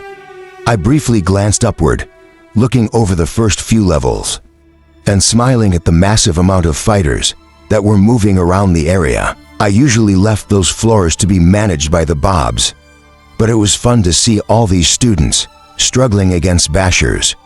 Seriously, how do you have a hard time fighting rabbits when they didn't come in overwhelming numbers just then? I saw a hopsecutioner decapitate an instructor. With a sneak attack, I winced. Dale was going to be sad that they needed to find another instructor for loots. What in the world was her class doing here? You know, besides getting beaten to the ground, the students lasted longer than the teacher. But not by much. There was only one survivor, a dwarf in earth cultivator. He coated himself in stone and was ignored by the mobs. He escaped after they left the area. I tracked his progress directly to the tavern. Now a serious question. Why were the hopsecutioners this far up in the dungeon? Hadn't I assigned them to hang out with Rael or something? Yes, I had, but they were rank Z0 mobs, and only came out when they were bored or a powerful group attacked Rael. Technically, these things were stronger than Snowball, at least in cultivation, but they were rabbits. If they were this bored, I thought it would be fine, leaving them as wandering monsters. So I looked for something else to work on. At that point, I was waiting on the results of the self-writing quills I had designed based off my vision. It had been fun to access creativity mana, because I was suddenly able to envision ruins that I had never seen nor heard of. Not to brag, but I had a copy of every rune known by the spotters, and their lists were extensive. So suddenly, being able to take an idea and write out an unknown rune, pretty amazing. The combinations I had made had produced these new quills after only a few failures, and I didn't even accidentally summon a creature. When I powered the new runes, sure, I had blasted a hole out of the mountain, but that just made it easier to fill that space with my influence. Sure, I had been testing in a reinforced experimentation room, but this was mana so powerful that it was located at the highest, well, second highest tier in the Tower of Ascension. Even a drop of it was more potent than a river of tier 1 mana. To be fair, I shouldn't have powered the inscription with that type of mana, but I was so excited, I probably should have used essence, and did on the next trial. But still, now I had a self-writing quill. In each of the workrooms that I had set up for non-majors, they recorded everything everyone in the area said or did, and it was kind of funny to see. The annotation spotter attempted to grab quill and screamed in frustration when defensive runes took hold. That was all over the place on the papers. The spotters that could see the pens moving were salivating over the thought of new runes. I'd make sure to give these out as a reward on the lowest levels, but I would put the inscriptions on the interior of the quill and make it from some kind of material that would take weeks to peel away. That should keep them busy for a while. What are you doing, cow? Danny interrupted my chuckling and diabolical plans, and I went silent instantly, just going over the results of the ruins and such that I've been working on. I must have sounded a little too innocent, because she didn't seem to believe me. Is that what you should be doing, or should you be working on what we decided you should be doing? Her voice had a dangerous inflection, and I sighed at the reminder. Danny, you see, sometimes I just need a break. Expanding influence is so slow and boring and time-consuming. I was cut off quickly. She knew that. I could find any number of things to say about this. It isn't a break when you are doing it all the time. Take a break from your break every once in a while and do actual work. There's an idea. You doing work is actually a break from what you normally do. Danny's voice was a whiplash demanding little thing. Aren't you? I muttered quietly. Not quietly enough, apparently. Danny flashed red. Excuse me. You're the one that asked me to keep you on task for the deadline you set. You are excused. Thanks for the apology. Listen, I have a lot of work to do, so I'm going to grab all this essence and sink down into the stone, okay? Love, bye. A hurricane of essence followed my mind as I dove into the ground beneath my core. and began converting essence into influence. I heard a growl from above and the floor vibrated. Danny was in the mage ranks, with the same access to Acme that I had, scary to work and quickly. I had almost enough space converted to make a new floor, but I was holding off until I could think of a good theme for it. I could continue with the Tower of Ascension theme, but what I had between the 6th and 7th floor currently listed out options all the way to the 9th tier. I initially had all of them on one, but that had been too crowded for me to really enjoy watching the battles. Now the platforms were more extensive, and I was able to fit a changing roster of options.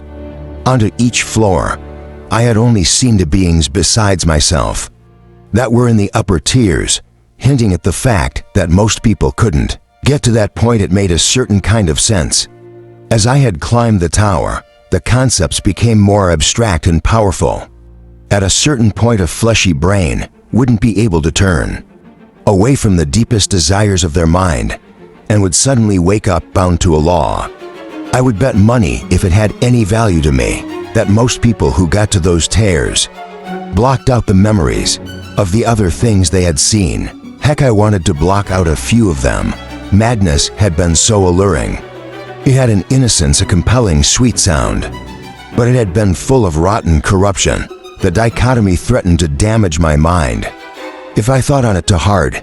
No wonder the madness cultivator Xenocide had been so strange if he hadn't started that way, going to places overflowing with madness. Just to study it and draw it into himself would undoubtedly do it. Maybe I would make this into a restroom, not a toilet area, but a pleasant and comfortable space. That sounded kind of ideal, and since I hadn't made any areas for mages, maybe I would do something like that here. Blocking the mages from the workshops and training areas still made sense, but maybe I could create some extravagant manners. Giant personal workshops and a pool. That would be nice, a small communal area, so the mages didn't get all cagey and introverted. I snorted at that, like I had room to think about others being introverted. Also, I think that the key gems I make for this floor will be tied to the people that use them the first time. I want this to be the mage's refuge from other people, especially the students at the academy. Oh, this will be fun. If I had hands, I would be rubbing them together in delight. There was going to be an undeniable surge of mages trying to get to this floor as soon as it was found.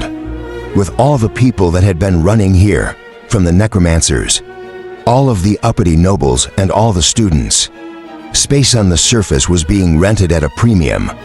Manners deep in the dungeon. I can't even imagine how they would react. After dutifully expanding my influence over the course of 6 hours, I turned to my new project with gusto. With the thought, I made a precise cut in the stone. By absorbing the minerals, taking away was much easier than creating. So the structures I was picturing began to form quickly.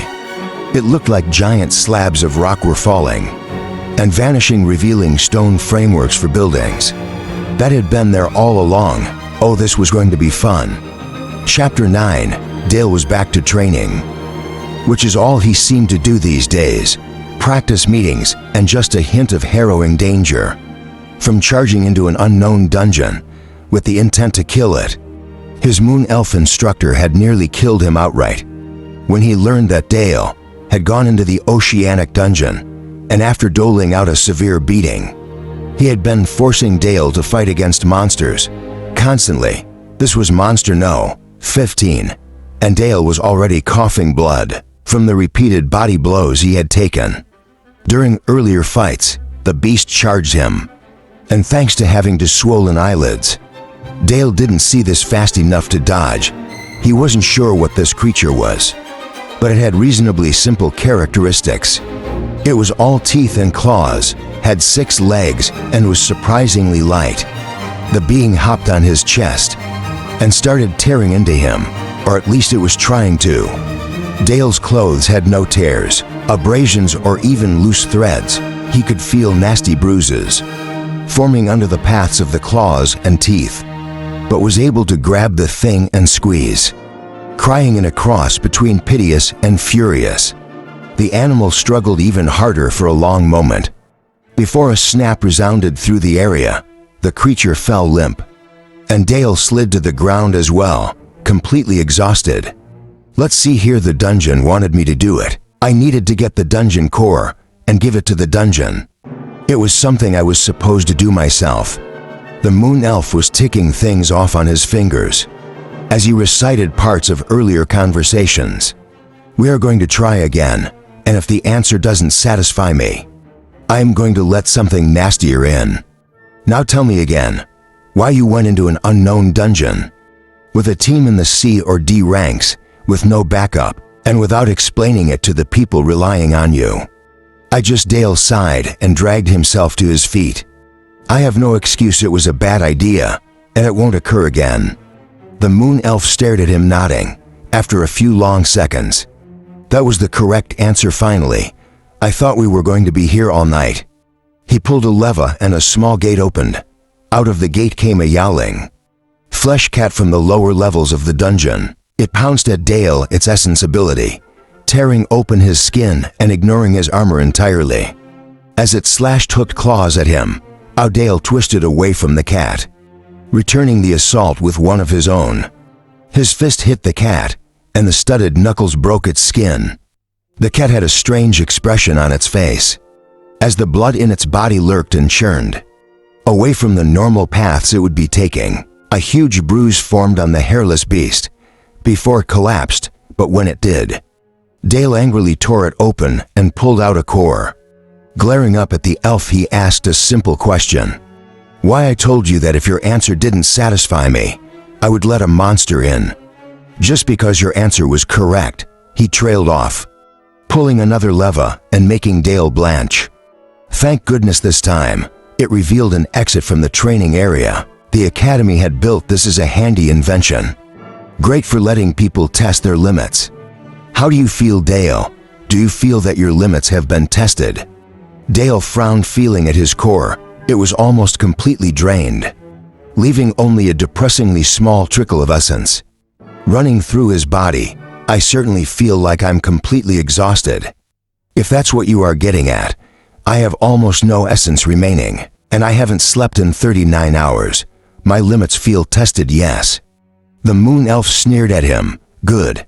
Dale, if you are so weak currently, how did you not only break the Scrivener's spine, but also beat a flesh cat to death with repeated blows before you try some half-baked answer? I'll just tell you, your aura, it's weak as of yet, but your body is becoming more directly powerful.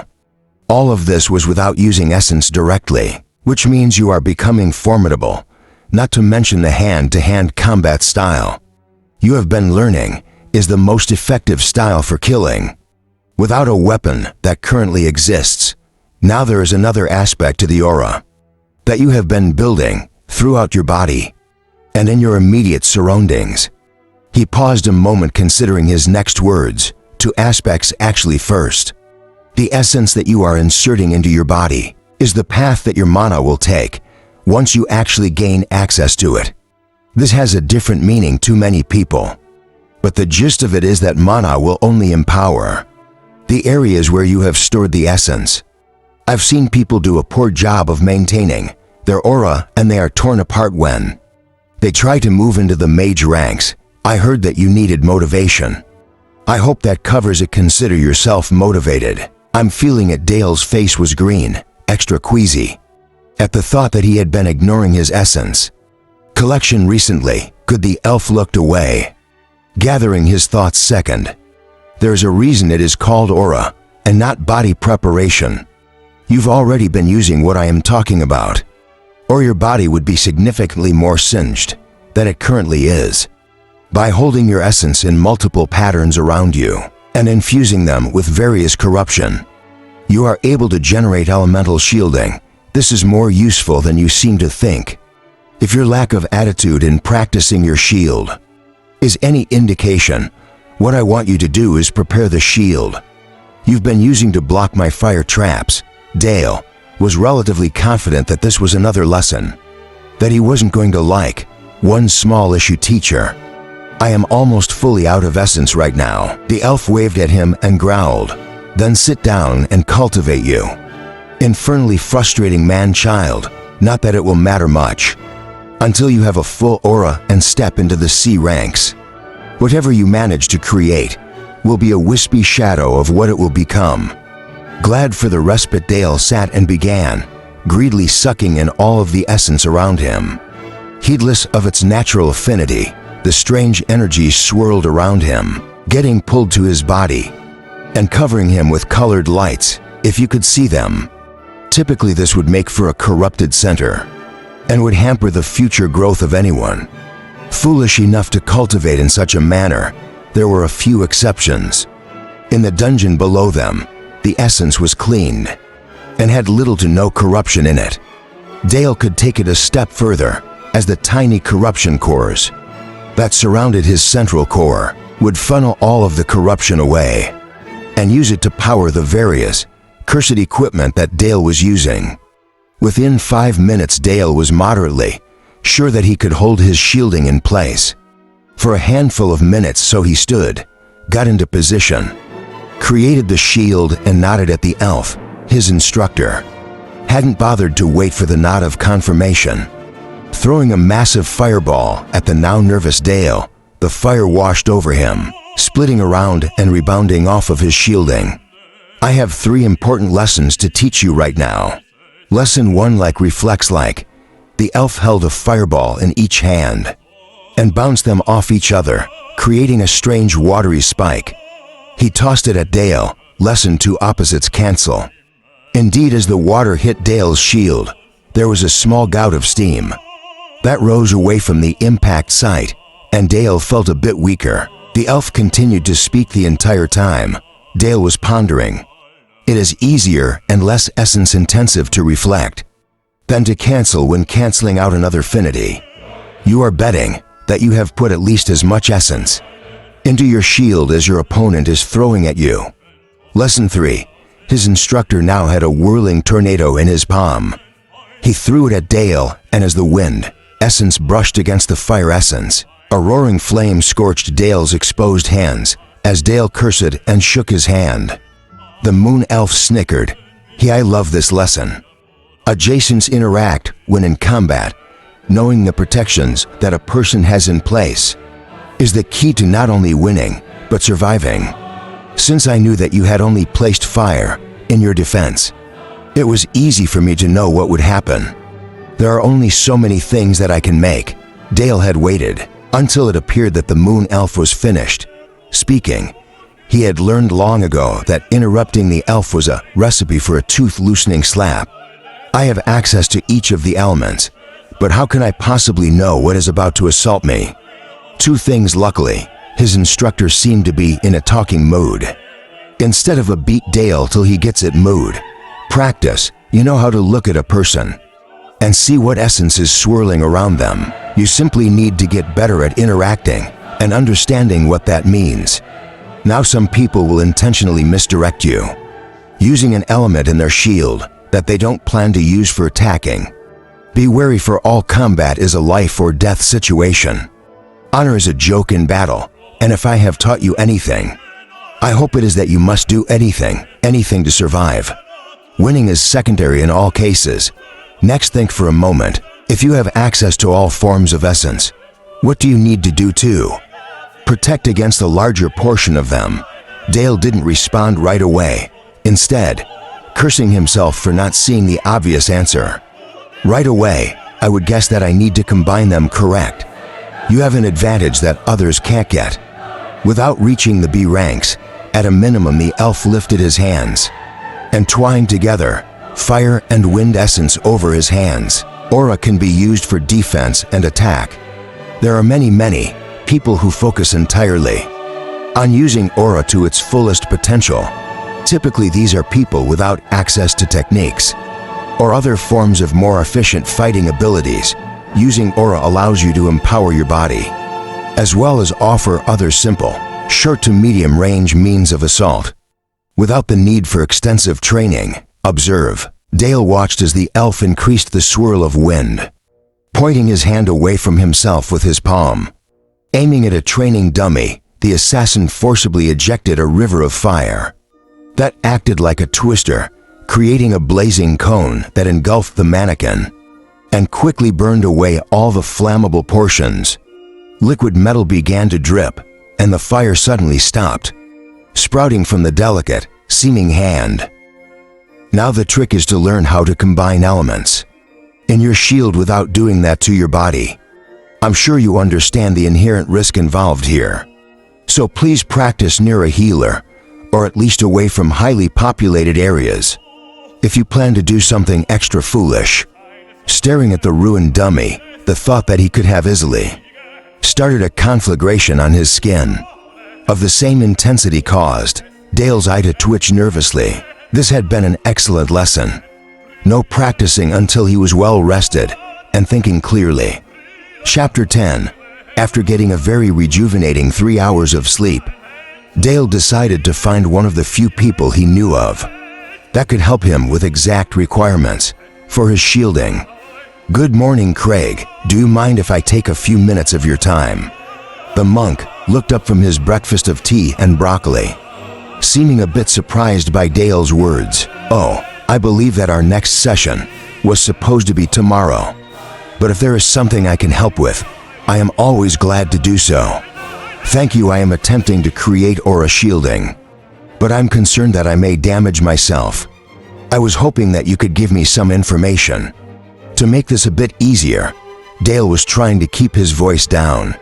Several people were already looking over at them, exchanging coins and chuckling. There was a simple explanation for this. Dale no longer ate in this area, but he still technically had a standing order from the cook to bring him herbs, meats, and rare ingredients that may be found in the dungeon. Dale was attempting to keep a low profile because the man would always charge at him and demand service if he knew that Dale was here. It had become something of a game for the cook, but the threats he made were genuine. "Oh, we were going to start going over that tomorrow night. Anyway, I suppose you were given a more practical lesson from your combat instructor." Craig had initially been excited for Dale as the moon elf hand-to-hand combat forms were considered to be the most thorough and deadly martial arts in the world.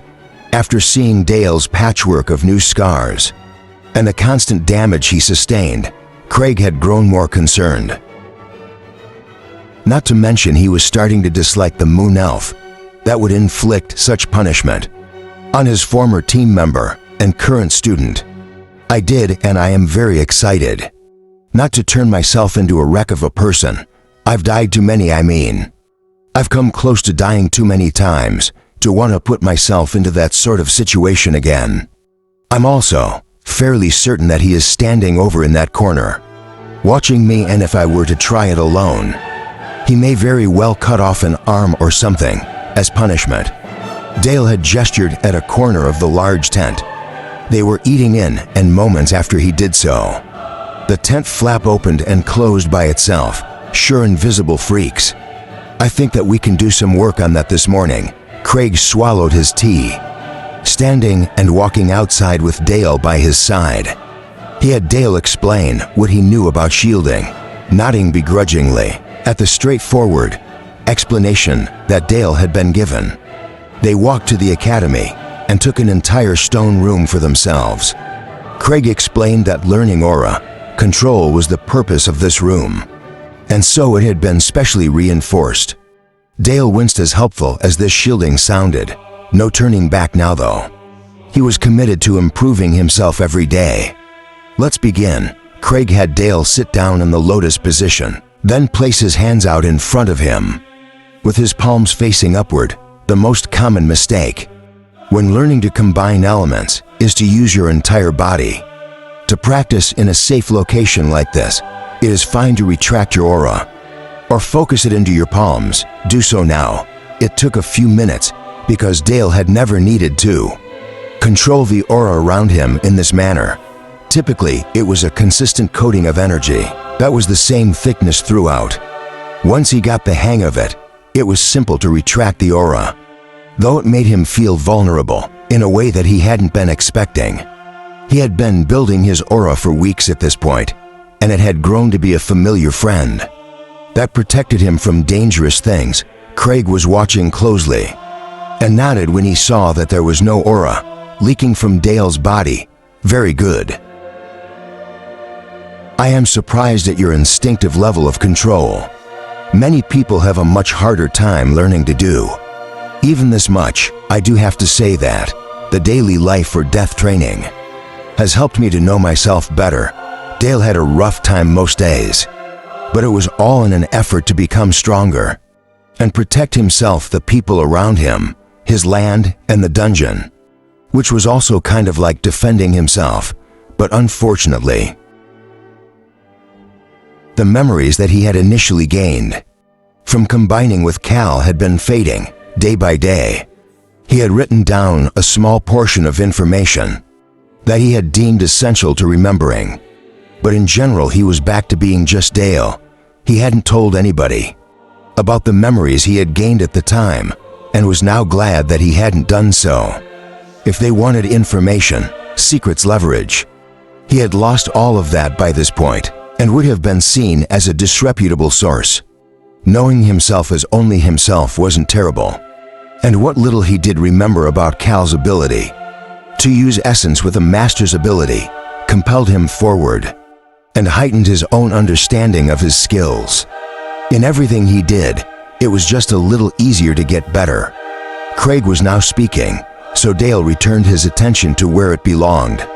Exact proportions are needed every time in order to create a powerful shield that does not damage your body, either through its own creation or during another's assault. Also, not every combination is useful as protection.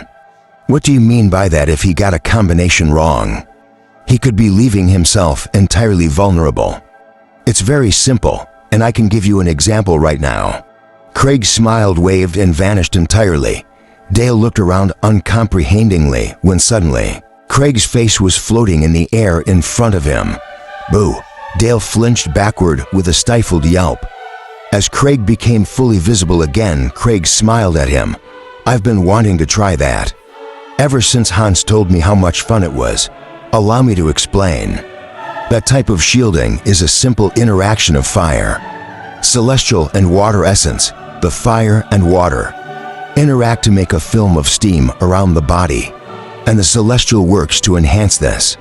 While bending light, this type of auric invisibility is fairly weak in terms of actually hiding, as it creates a shimmer in the air whenever the person using it moves. And guess what? Breathing counts as moving. The Moon Elves have a different recipe that they use for their invisibility, and it is, as you have learned, far more difficult to see through. I was actually quite impressed when you were able to point out one earlier. So as you can see, though it offers little defense, you gain excellent utility. That's amazing. A whole new world of possibilities was opening up for Dale, and he was excited to see where this would take him. How do I know which combinations are going to be useful for helping to survive battles? Craig tapped his chin, then steepled his fingers. It is possible that I was not being as clear as I should have been. Even the invisibility that I was just using is beneficial in some combat, but realistically, only against those who need to see you to attack, or those that weaponize light in one way or another, as this particular technique bends light around you. So long as you are able to output enough power, you would be able to survive. A lance of light that can melt a hole in a mountain. Each situation calls for a different type of shielding, but the fact is that most people are unable to generate shields with such a plethora of affinities. You may have access to all of them, and learning to use as many as possible will make you more versatile, but will also weaken your ability to practice them to perfection. What you should do for now is practice the most common types of shielding. You will need utility, and specialized shields will simply have to come later. I see. Thank you for this. Can we work on a few of those shields? Dale needed to get started. He had other responsibilities creeping up on him, and while theory was important, practicality needed to come first. Yes, let's work on biomagma, ice mud, and regenerative shielding. Normally I would exclude that last one for a long time, but Looking at you makes me think that you will be needing it. Craig ignored Dale's wry look, explaining what was needed from the young noble. Bioshielding is similar to plant shielding, but is more difficult to hold correctly. When you make this aura type correctly, you will be able to grasp the others much more easily. This requires earth, water, celestial, and wind corruption to be added in a ratio of 3 for half and 2. I would suggest that once you get a good feeling for the power you expend, you decide upon a metric for determining what a single unit of essence is. This is different for each person, but the ratios remain the same. Some people simply create stronger shields when they add 1 unit, but I would suggest making a single unit into a tiny portion of your essence. You can always increase the units that you add, but that is harder to do when just one takes a full third of your essence. Please try it now. Dale began sending essence to his hands and noticed the color of the energy changing swiftly. It had started as green, but then transformed into brown, then gray as soon as it began turning gray. Craig sliced his hand forward, somehow removing the essence, and throwing it against the far wall. A thick bramble bush was suddenly sprouting from the point of impact, and the wall cracked as roots dug into it. The bramble vanished after a moment, but the damage remained. Dale looked at the wall in horror. What was that Dale was an essence construct? It is a representation of the essence that created it, and has no real substance, as you can see. As soon as the essence sustaining it runs out, the construct fades. Craig sighed and looked back at the wall. At least that wasn't your hands. Looks like you are going to have to work just as hard as anyone else at this. Let's get started. Try again. I have some other meetings that Craig cut him off with a slicing motion of his hands. Reschedule. You have work to do here. Chapter 11. It was hours before Dale was allowed to leave the training room. When he did, he seemed revitalized, calm and focused. He was actually mightily struggling to maintain the regenerative aura that he was projecting, but it was very beneficial to him to continue using it. Not only did it very slowly and passively heal his body, but it also did the same for anyone that came near him. This was felt by the receiving person as a soothing presence and tended to help reduce stress and fatigue in them. This type of aura was almost exclusively able to be used by clerics, as it required significant control over celestial essence. Even then it was a rarity because of the requirement of being able to generate blood essence. The ratio needed in this particular recipe was 6 parts celestial, 3 parts water and earth, and 1 part fire. Maintaining the balance of essences was mentally taxing, but after it was in place, the aura would help to relieve that burden. It was a positive feedback loop that would lead to swift mastery of this type of aura, and Craig had thought he needed a rapid win to avoid depression, which in fact this aura also helped fight against. Once it was mastered, Craig asked if you would be so kind as to sit in the academy, where students congregated during finals. The boost to their bodies and mental states might be precisely what they needed to survive in the high-pressure environment. For now, Dale was going to use this in any meetings, gatherings, or interpersonal event of any kind. War looming on the horizon was a significant stressor, and recently, people had been snapping at each other more than usual. Excuse me, young man, I was hoping that you would be so kind as to help me find my way around the academy. Dale looked over to see an older man with a massive series of bags on his back. Dale was so shocked by the size and amount that he was speechless. Why in the world didn't he just use a spatial bag? Young man, this burden is not getting any lighter, and I would like to be set up for classes by morning, if at all possible. Oh, a regenerative aura. It's rather weak, but a young cleric perhaps. Or have you found a more interesting path to take? Yes, I think it is the second option. A small smile appeared on the old man's face, coupled with just a hint of impatience. I'd be happy to assist you. Elder Dale grinned softly as the man rolled his eyes and muttered something softly to be heard. Yes, well, maybe we go with headmaster for now.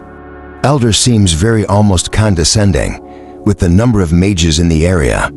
I'm only in my 80s after all. I'm a spry young bird compared to those old fogies. He hopped in place, coming down and landing with almost no noise. Though the bags on his back shook and rattled, I must be headmaster, Artorian. Dale smiled as the other man looked at him quizzically, as if his mind had just snapped back to reality. After being absorbed in thought, I am actually the Baron of Mountaindale, owner of this mountain and the dungeon that it contains. I was the one who hired you, and it is a pleasure to be one of the first. To be able to greet you, the man's wizened gaze sharpened. As understanding appeared on his expression, his hand rose to shake Dale's, as warmth and good cheer slowly filled Artorian's face. How fortunate it is, as they say.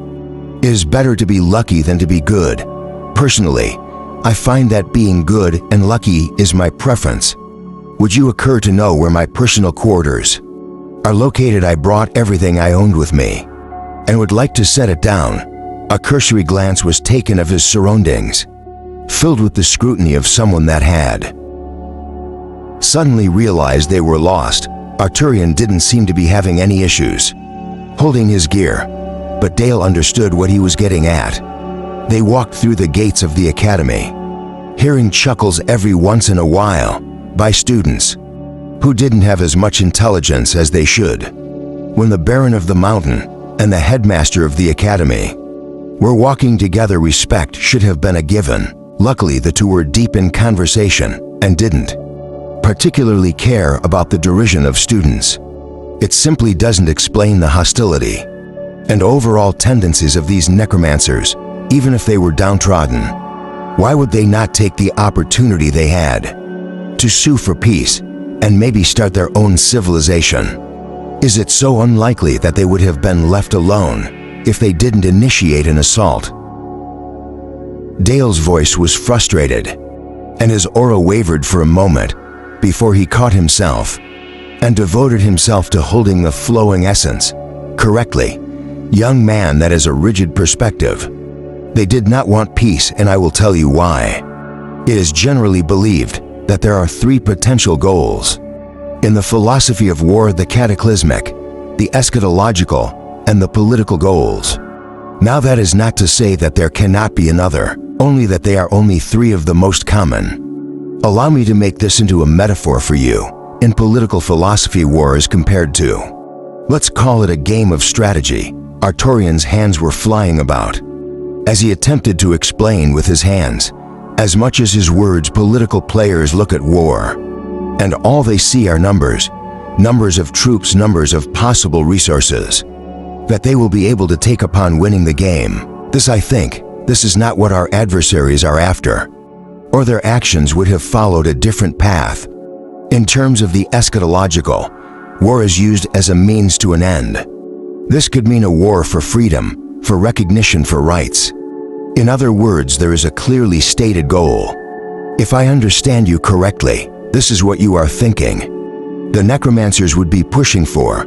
You are saying that they should take the rights and freedoms that they have now won, that they should now band together and raise themselves out of the positions that they have been in for so long. If they had only done this, the war would be over.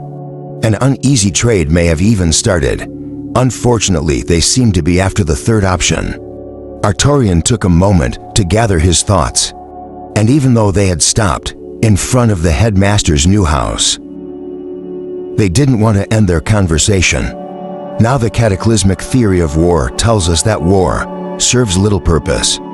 That is, outside of leading to destruction and suffering, the main outcome of this type of war is drastic change to society at large. This mentality arises from the idea that there is no other option, that the only thing that can possibly be beneficial is killing and destroying the previous order.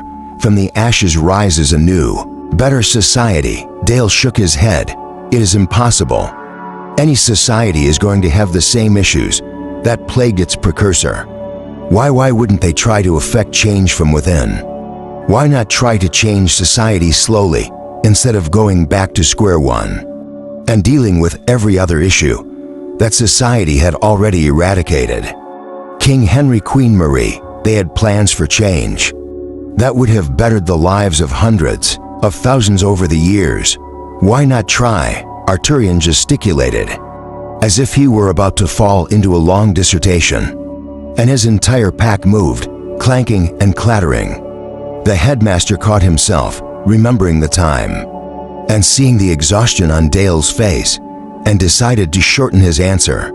Sometimes the hardest thing to cultivate is not essence, but patience, perhaps even harder than bringing yourself to the mage ranks. In all my years, patience is either the saving grace or the folly that leads to downfall. In short, change from within society also requires that they have a place within society. Most infernal essence cultivators lack this, due to how they are viewed socially, I believe. Your settlement is the only one in the current age where their acceptance is something that has been planned for. The old-looking man's face seemed to darken. Even then I did notice where their particular building is positioned. Rogue comments of the clergy have also not escaped my notice.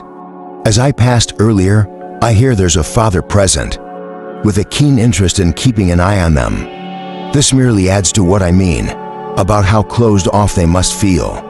Even here, no infernal student will be without scrutiny, and I expect strong words with at least a few of the professors to keep their biases in check. Now Dale, this has been a pleasure, but I really need to go. I have a meeting to go to with the instructors. I'd love to do this again sometime. You can count on it. I am fairly certain that this is the most in-depth conversation I have ever had. I've been studying texts and reliving memories of others, with no one around to help me understand them. Dale shook hands with the headmaster and turned away to head off, feeling much happier about the hard decisions he had needed to make recently. He looked back to see Arturian undo a latch on his bag. Releasing what appeared to be hundreds of pillows, they flowed from the bag like a river, somehow all making it through the doorway. Arturian looked over his shoulder, seeing that Dale was once again giving him an odd look. The older man shrugged. I like pillows, I like them everywhere. All I have left to unpack now is a few dishes and clothes, so I'm going to get to it. Have a good day. Chapter 12, and done, I shouted triumphantly, as the last droplet of salt water splashed into the body temperature pool. 50 manors cut as pagodas, similar to a city I had seen a while back. When fixing a ley line issue, I had thought the city was beautiful, and so I tried to replicate the grandest elements of it into my current design. Each building had a built-in bathroom, several spacious bedrooms, and a large common area for hosting parties. There were also workrooms and comparatively small training rooms attached, but the devices in them would be enough to make most early B-rank majors drool with greed. There were even small exchange areas set up that would allow the majors who entered here to give up a certain amount of tokens for specific rewards instead of random ones. A booklet attached to the kiosk detailed all the options available, and they were not cheap. Powerful, rare, but not cheap. I felt good about my actions over the last 3 days, I hope. Danny had been managing to run everything smoothly. In my absence, I felt good as I lifted myself back to my core. I felt strong, clear-headed, and oddly powerful. What the I ranked up, I was rank B3. Now when did that occur? How? What did I do to become more powerful? All I had been doing was creating a new level and making it as close to perfect for my specific goal as possible. That all right? Would that work again? I almost dived right back down, but Danny somehow knew I was poking my mind up here. She jumped on the opportunity. Hey, you cow. You can't just run off for days at a time. I thought we were past this. Danny was whizzing around frantically, and I knew right away that something else was bothering her. What's going on, Danny? She was doing strange things, zipping back and forth to various monsters and grumbling, "It's Grace. She's playing hide and seek." Even though I told her that, it was time for lessons on dungeon management. Danny flew over to a cat and stared at it, but it merely stared back unblinkingly. I figured that. Danny didn't know how much cats liked staring contests. A quick scan of myself revealed the location of the tiny wisp, and I almost laughed out loud. She's in the door over there, Danny. She is Grace. Get out from behind that door this instant. Danny flew over, but the door slammed shut with a tremendous bang. The thing weighed over 5 tons, so the sound was quite impressive. Danny flew backward with a startled squeak, and I laughed out loud. I did say she was in the door. Didn't I? I laughed at the uncomprehending look I got. I pulled with a thin strand of essence, and Grace popped out of the stone. Here you go, delivery of 1 baby wisp. Grace had turned a light yellow, which I took to be her sulking.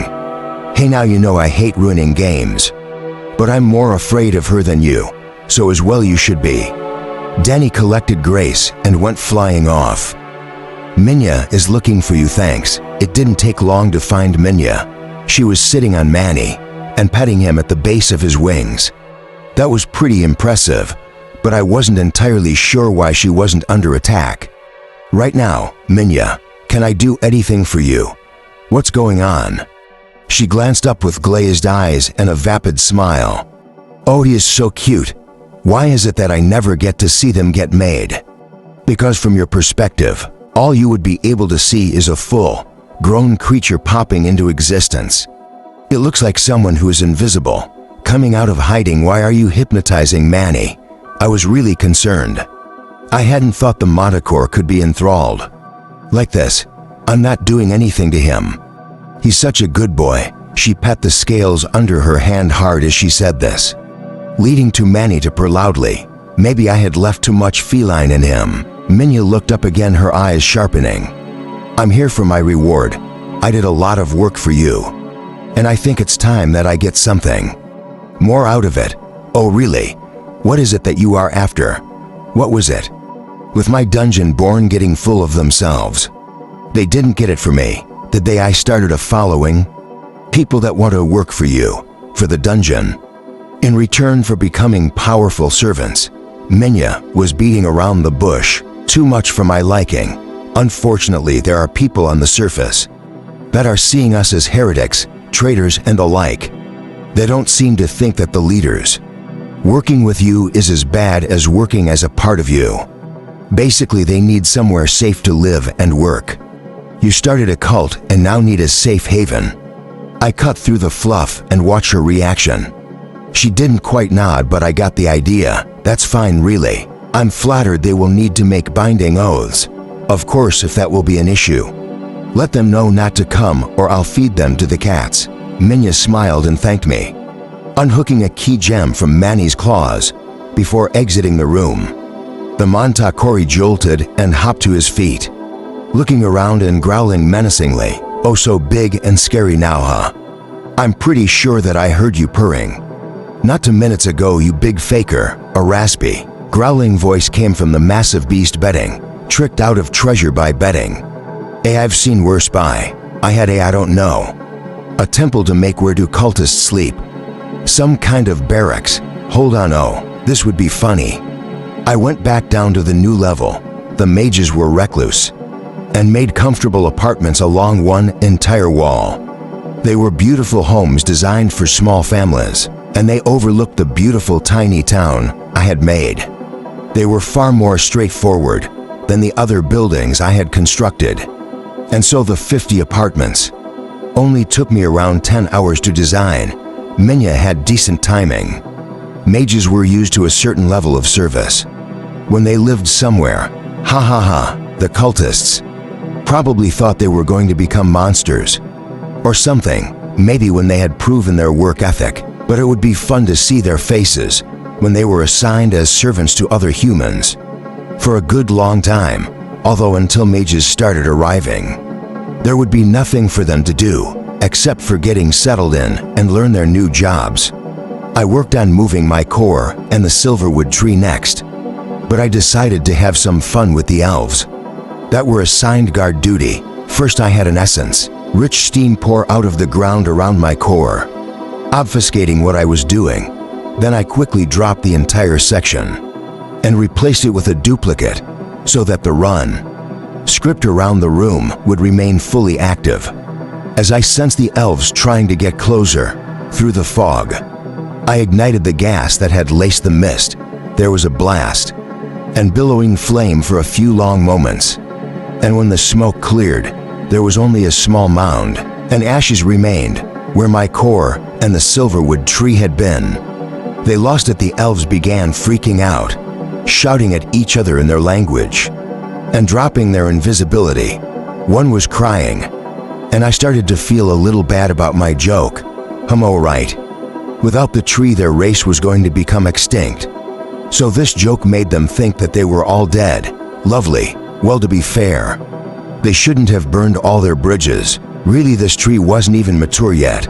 Wasn't there a saying about eggs in a basket? I did hate to see grown elves crying like this, though it was getting uncomfortable. Elves were not pretty criers. We're talking big sobs, blotchy faces, and bags under their eyes. That was just the male's woof before they went and told on me. I let the door I had created slowly and loudly grind open.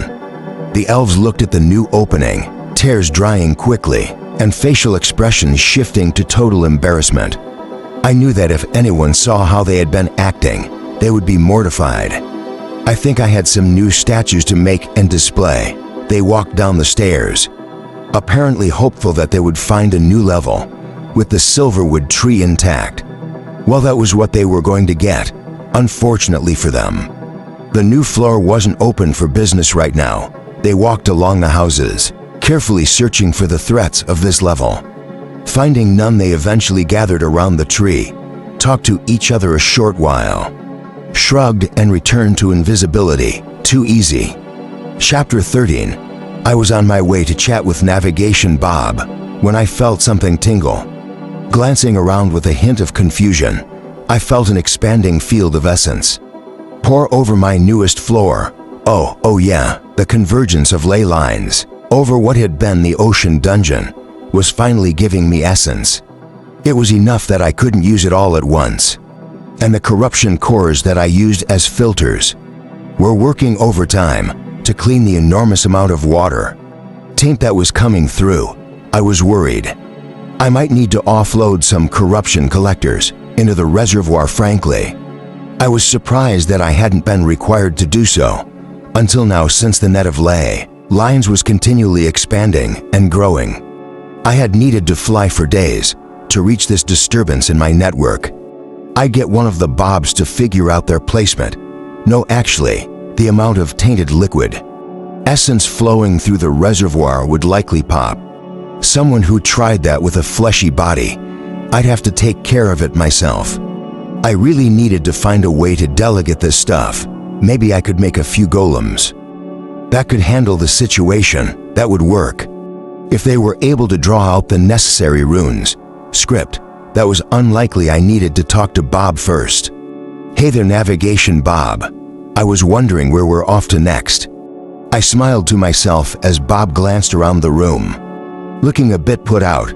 Pardon me, Great Spirit, but are you giving me a name based off the work I do here? All right. I hadn't shared with them how I was remembering their individual functions, deciding it was better to be honest. I took a deep breath and spoke. Yes, I did. You do all of the plotting of our courses, so it just kind of stuck with me. If it is an issue, I'll come up with something else. Bob had tilted his head to the side. No, I wasn't upset actually. There are so many of me right now that we are having a difficult time speaking to the goblin who is doing the work we need. We've been wearing numbers, but that has been feeling a bit degrading. Maybe titles are what we need in order to function. Someone had suggested that we take different names, but who wants to be the one to give up a name given to them by the Great Spirit? Titles, huh? I can see how those could be beneficial. I'm glad I was able to sort that out for you. Now about our destination. I trailed off leadingly. All right. This one is going to be a bit harder of a sell. There's a known dungeon in this area, and there was a town in this location because of it. It isn't a mage rank dungeon just yet, but from what I understand, and from the rumors of power fluctuations coming off of it, the dungeon is not far from attaining the mage ranks. I think that we have a couple of options.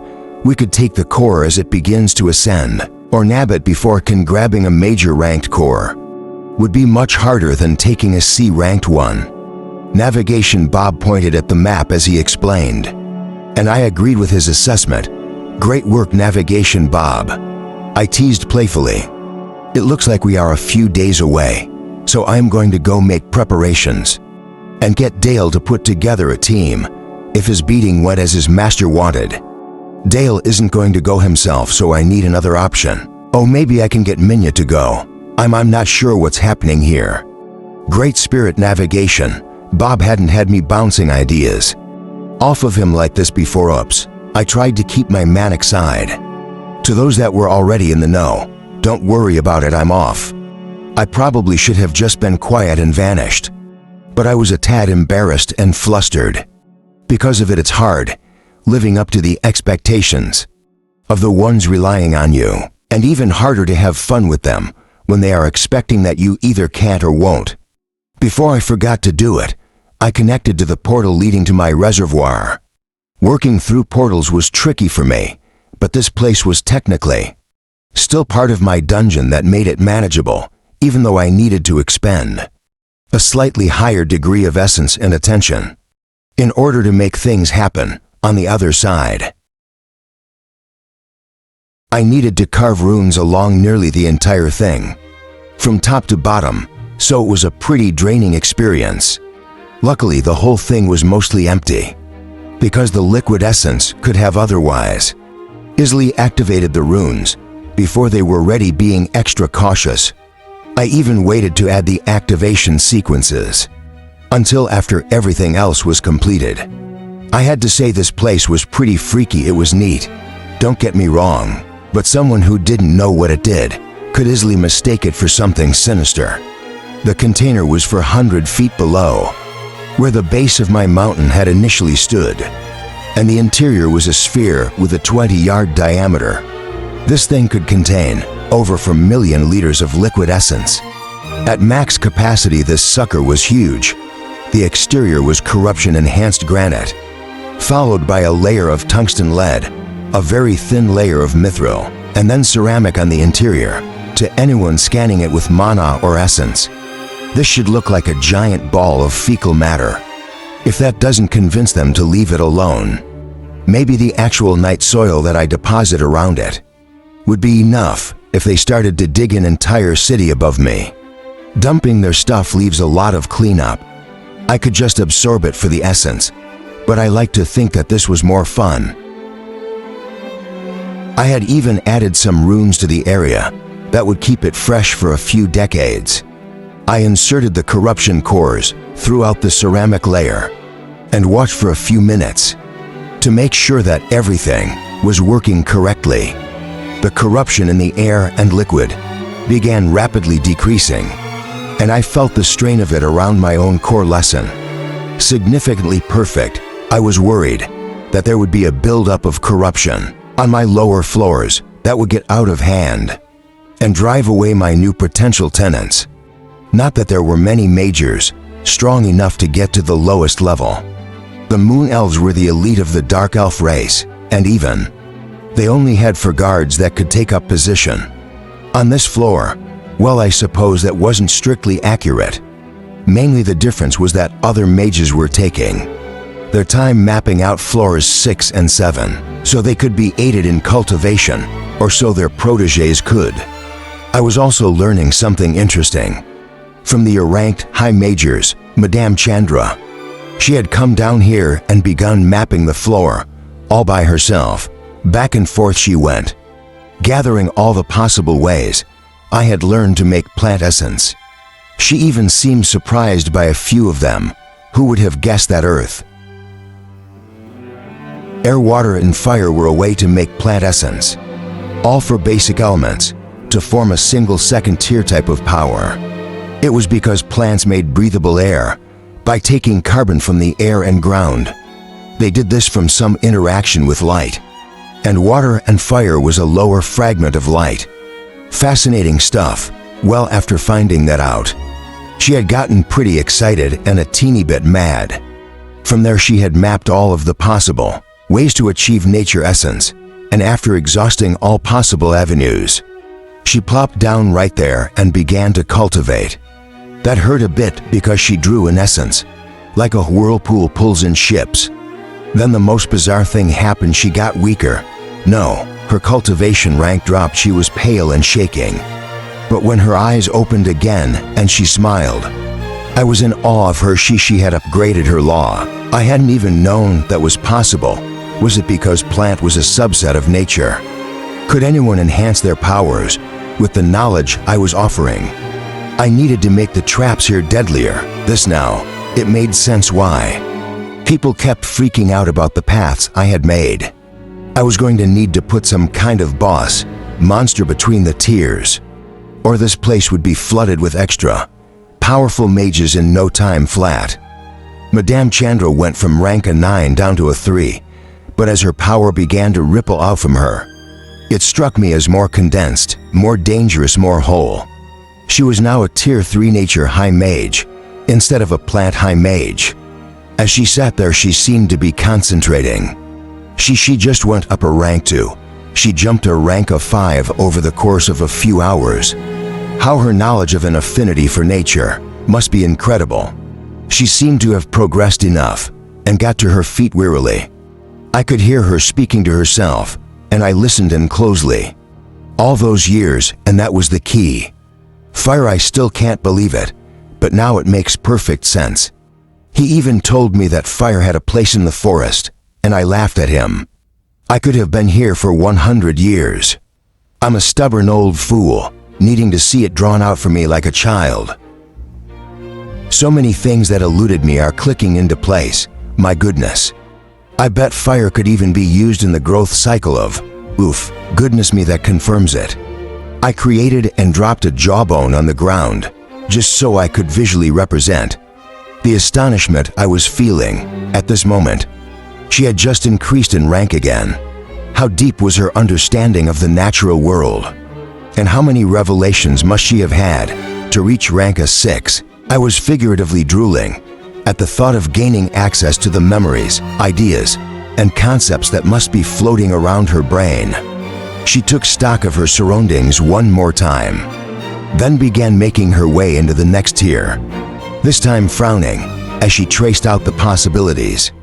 For upgrading into a higher law, I breathed a sigh of relief.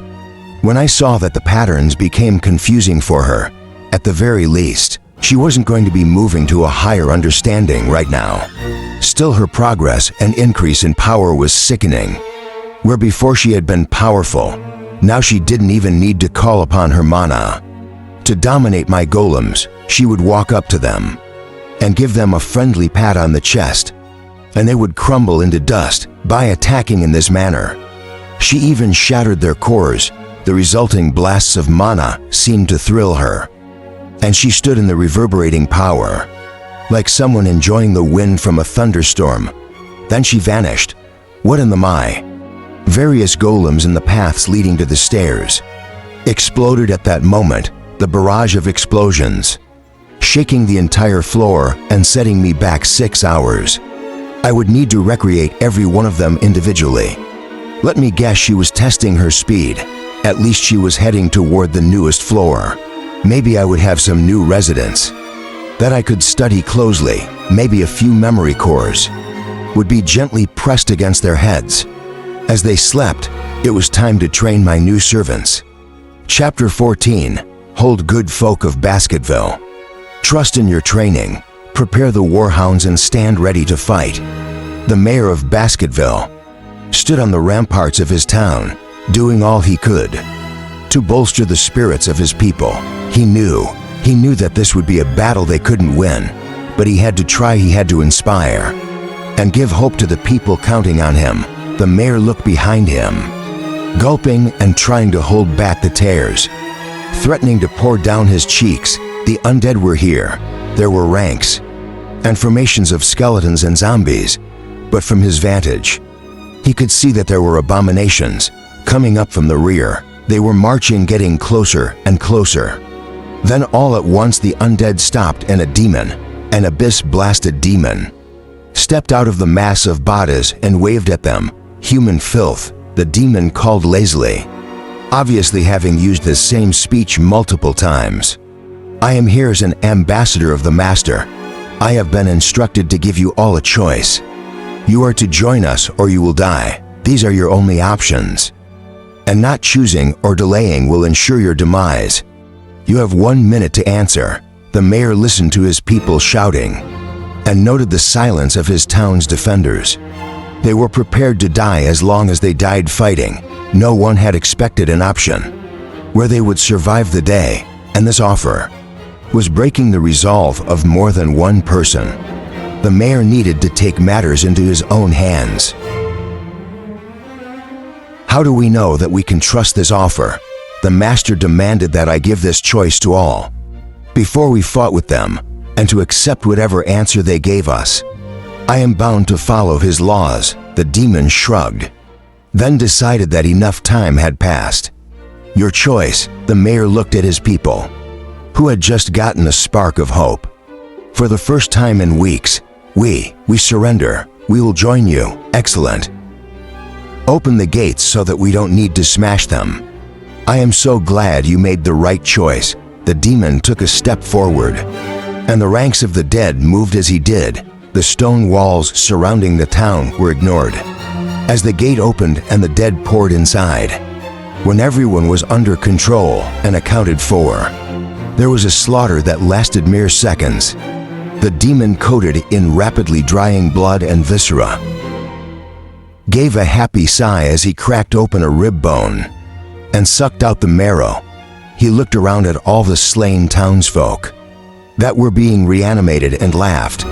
I love it when they don't see it coming. Thank the abyss that the order from the Master was so vaguely worded. After all, they did choose to join us. 24 of Minya's cultists were approaching, and I was having fun watching the people move past gigantic cats that had been ordered not to hurt them. The cats seemed to be enjoying themselves as well, flexing their claws and releasing deep rumbling growls every single time they did so. All of the humans would flinch.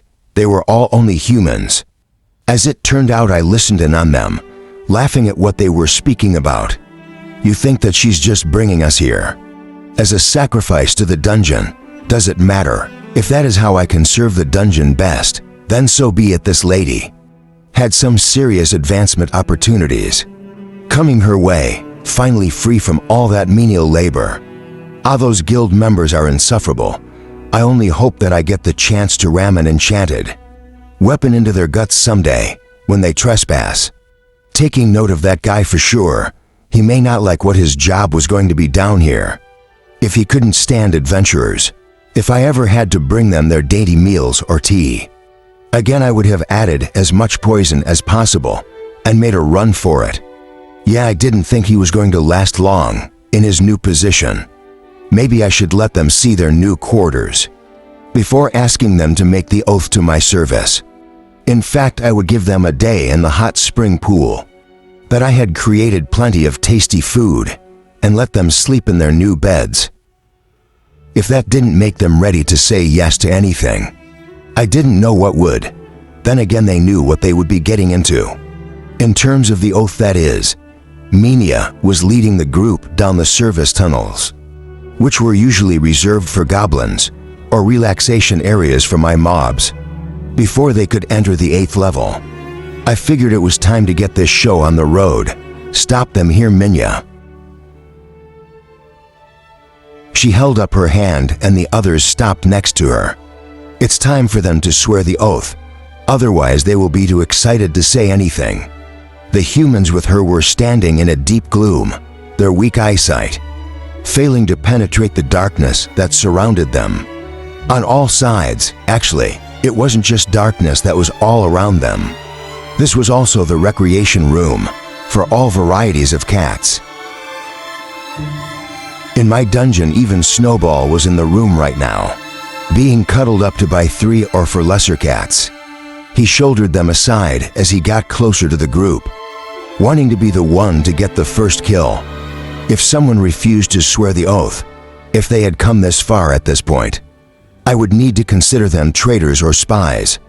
One by one, Minya had them swear their oaths. I felt a connection spring up on each of them and smiled as I scanned them. Standard humans, mostly non-cultivators looking for a cheat, a way around working for power. One or two of them, the real fanatics, actually had some serious health issues. One had all of his affinity channels blocked, and the other seemed to be on the verge of organ failure. Opening a meridian would have killed her. So there was no way to cultivate past the lower levels. Without expensive and extensive healing, most groups wouldn't want to devote those kinds of resources to someone who may not be able to repay them. I marked these two as leaders and looked at the last human without an oath and grinned. Thank goodness. I had thought that my cats would be going hungry. The man in question was one of the worst complainers. He was fiddling with something and seemed to be getting frustrated that it wasn't working.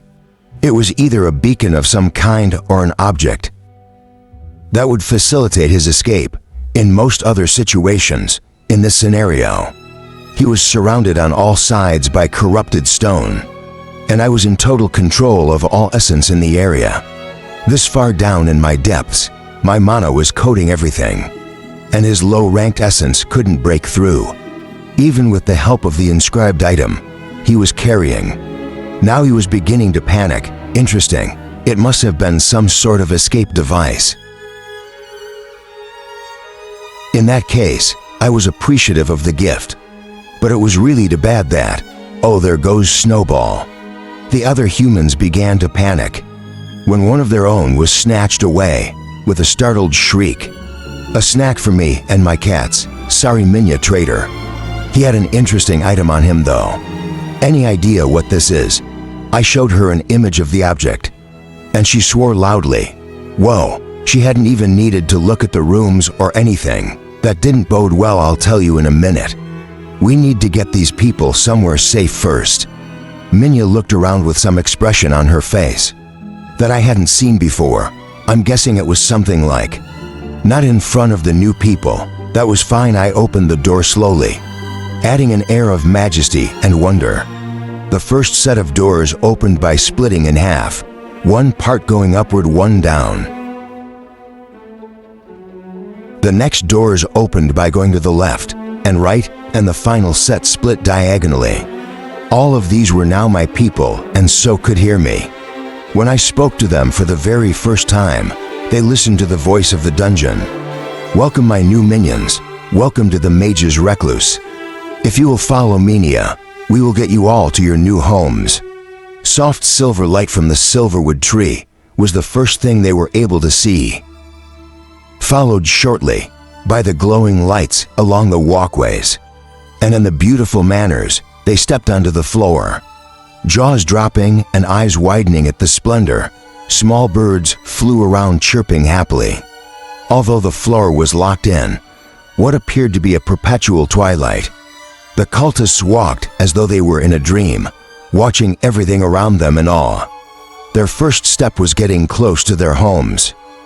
But before they went inside, I had Minya bring them to a small, hot spring that was reminiscent of, if much more modest than the one on the goblins' floor. They were all instructed to bathe and get into their new uniforms. All of them had matching robes that shimmered with iridescent silver. This would identify my employees, and any mage who harmed them would quickly find themselves locked out of this floor and having a tough time in the dungeon. The next step was feeding them, and it was amusing to see them almost fight over a practically endless resource. It wasn't overly surprising to me. After all, there were only 3 types of people who would make a deal with something generally considered to be a ruthless, mindless, soulless killer of people. There were your desperate people like King Henry, who had need of great power to help others. Fanatics who really thought that I was a higher power, of some kind, wrong, but cute in its own way. Then there were the selfish people, the people who wanted to be powerful, without the hard work, without putting in the time. While this group had a few fantastic fanatics, it was stuffed with the supremely selfish. If these people thought there was a way to get a benefit, they would happily kill each other for it as they finished eating. I decided that it was time to set the rules, welcome my new residents. You have now taken my hospitality, eaten my food, and pledged yourselves to me in a very binding manner. It is now time for you to learn what you are going to be doing for, well, not forever, but a good long time. At my words, the majority of people seemed to become wary. I guess they didn't really understand what it meant to come in here and swear oaths to me.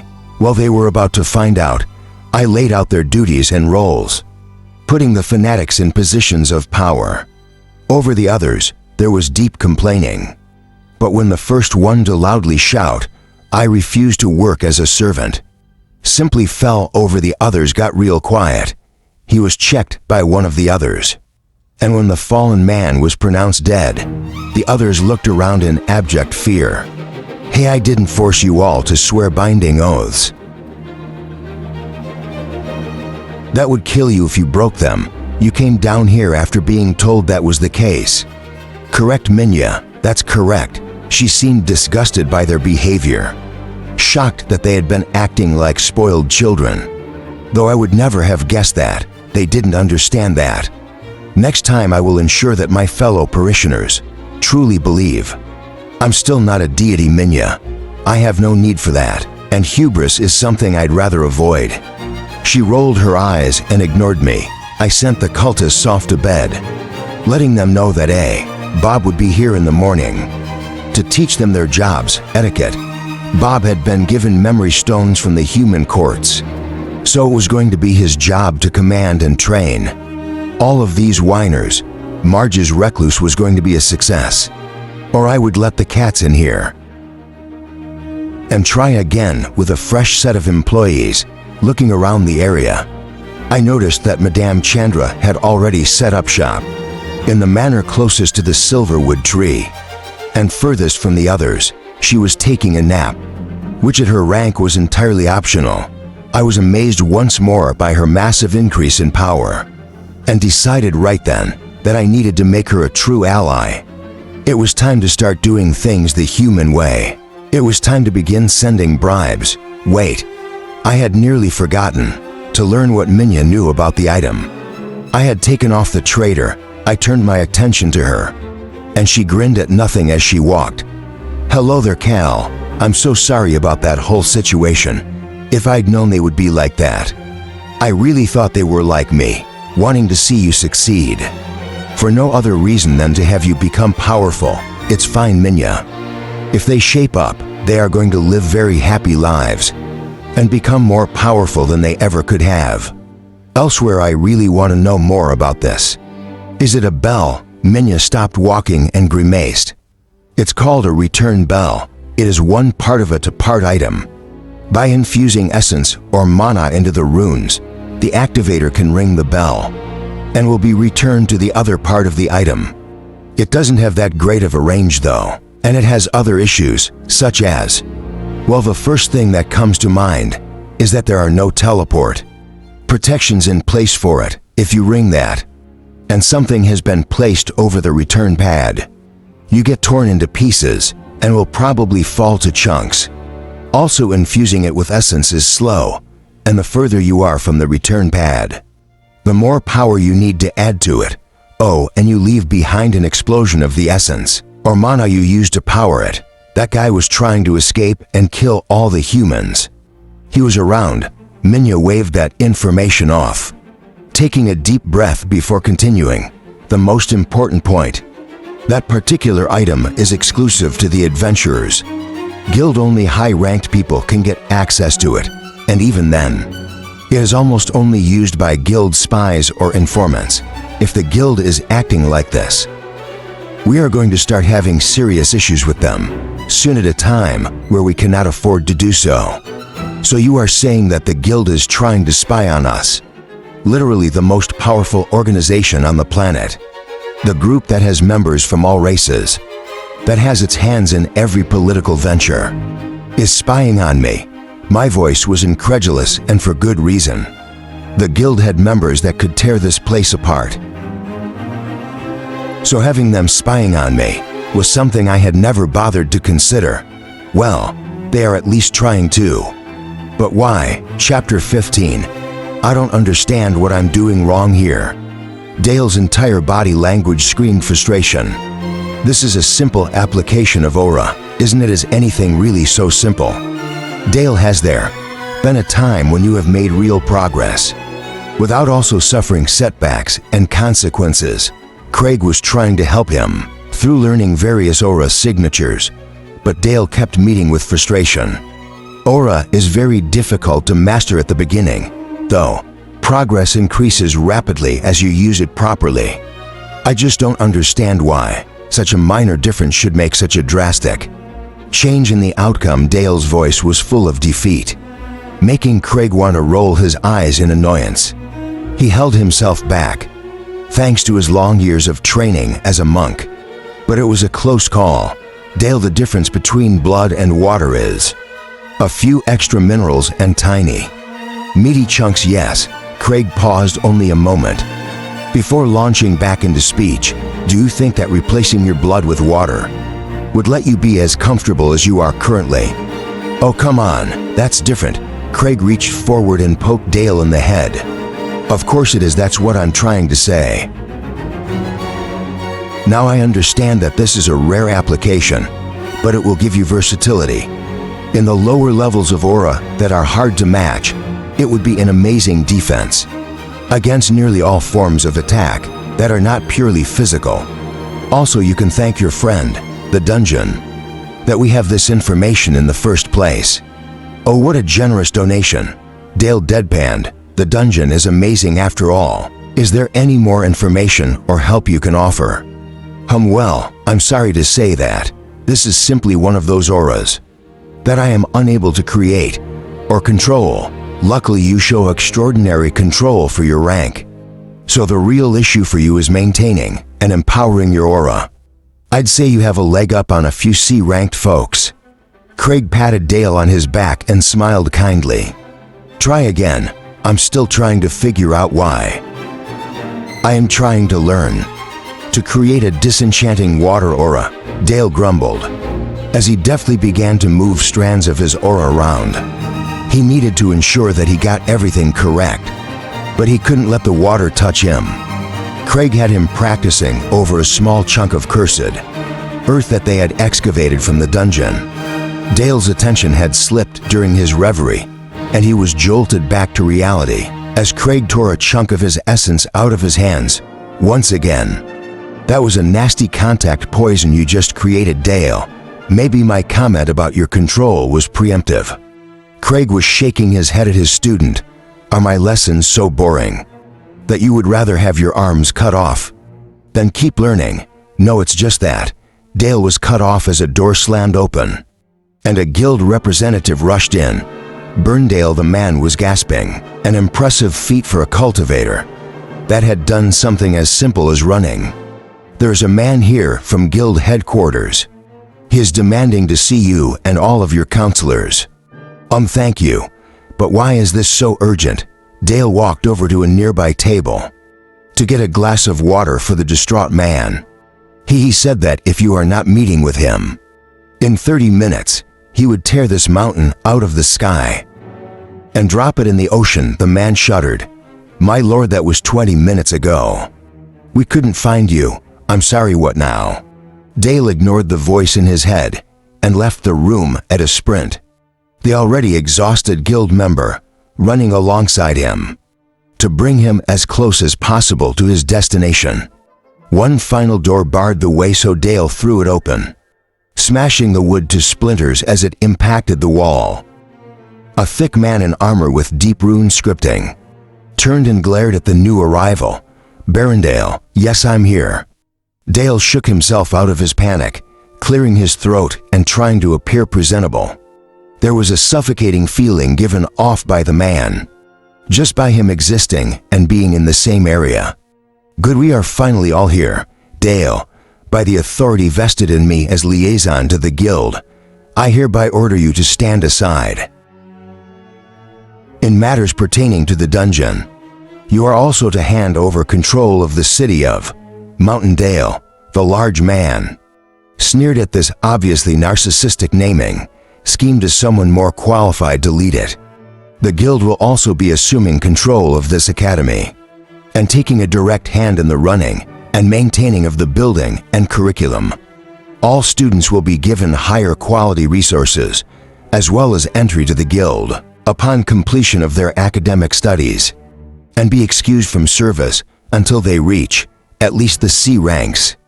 Until we go to the war or the war comes to us, that is then. Everyone will need to fight if they want to survive. What Dale retorted, with a combination of rage and confusion. Lacing his voice, you can't just. I can and already did. These orders are already in place. Also welcome to the war.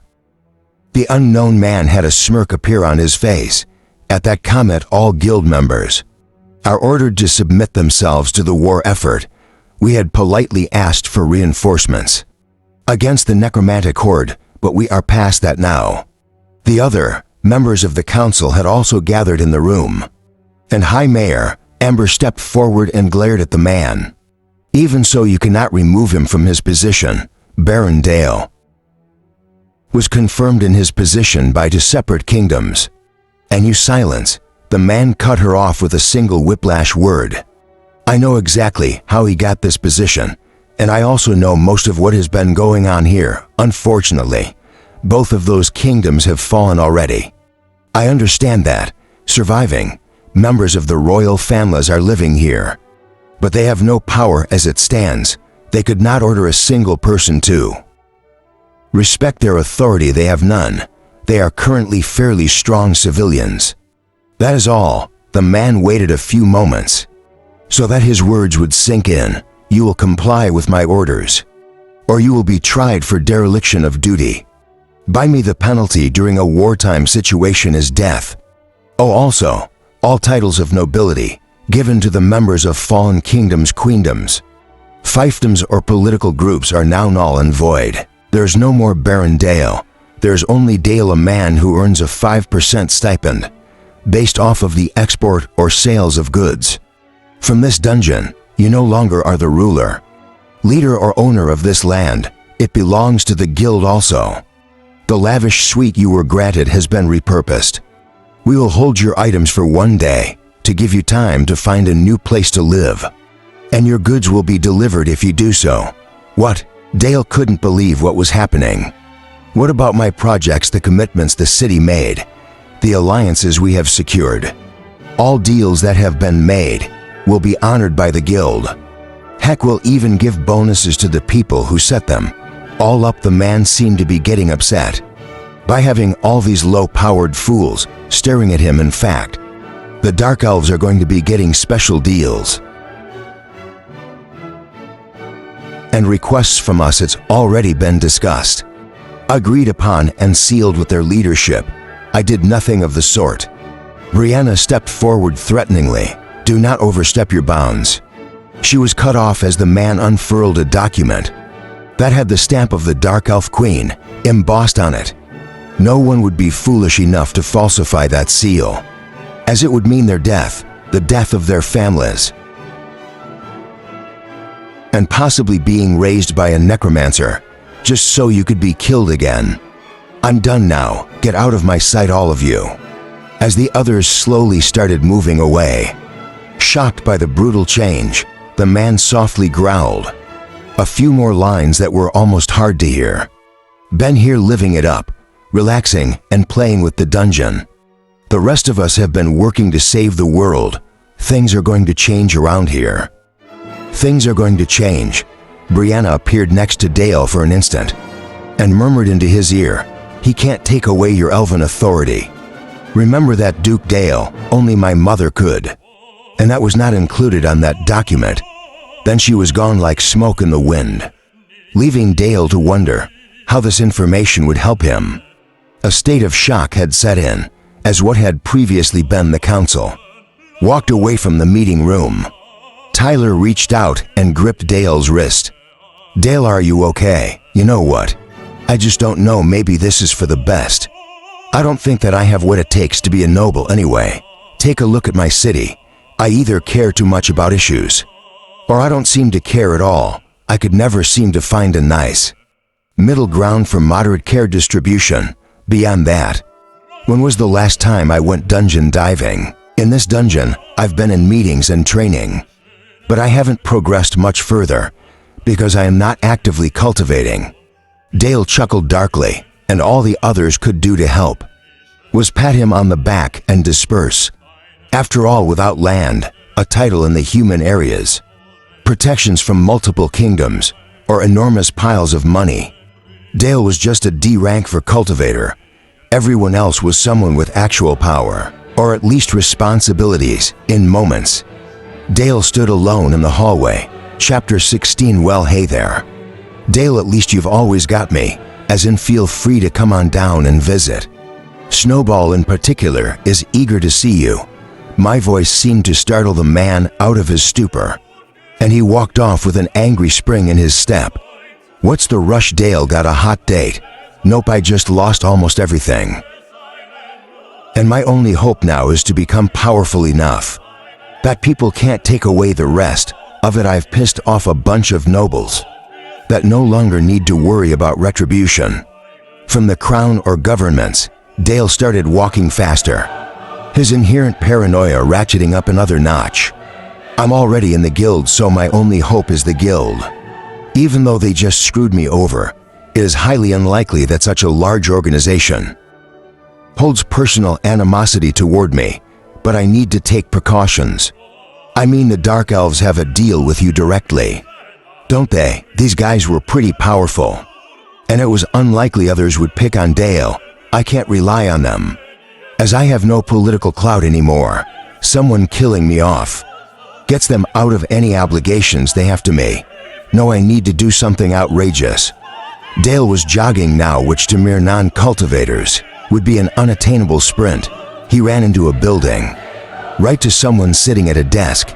Dale's abrupt appearance seemed to freak out the bureaucrat, and his next demand even more so: enroll me at the academy as a direct disciple to Headmaster Artorian. But Barondale, the man, sank back into his role as soon as he realized that this was a work-related visit. While he does get the option to have a direct disciple, the headmaster has indicated that he doesn't want one. This is an order. Register me as a student right now and put me directly in the care of Artorian. I do own the academy. Dale stared the man down, but even though he started shivering, the man shook his head.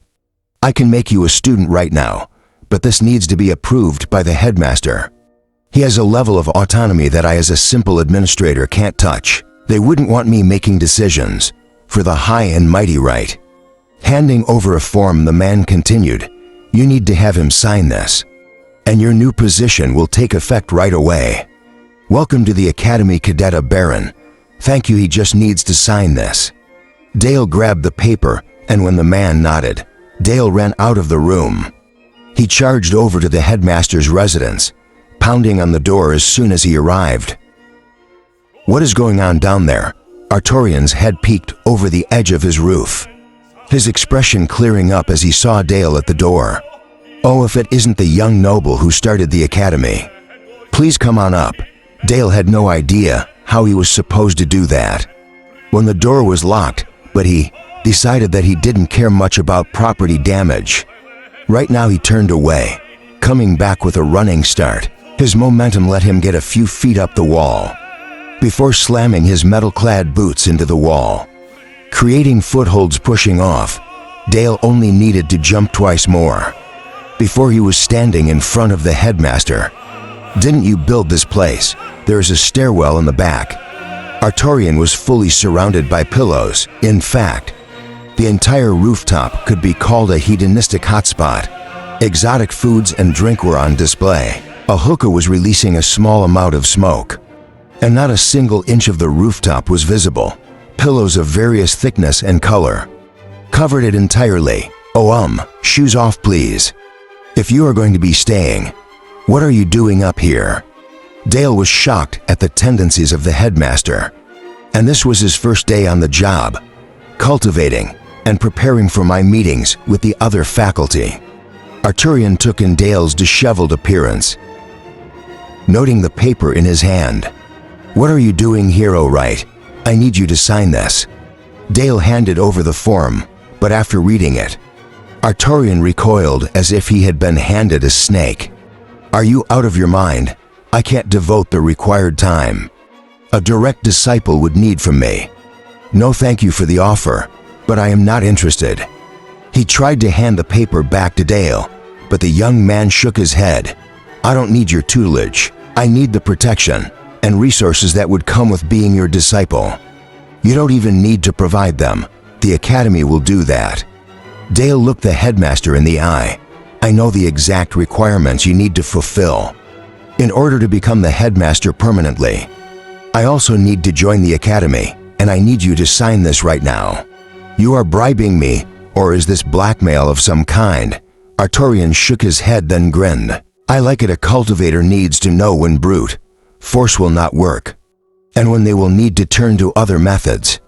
Arturian took the form and signed it with his mana signature, issuing the standard use of a quill.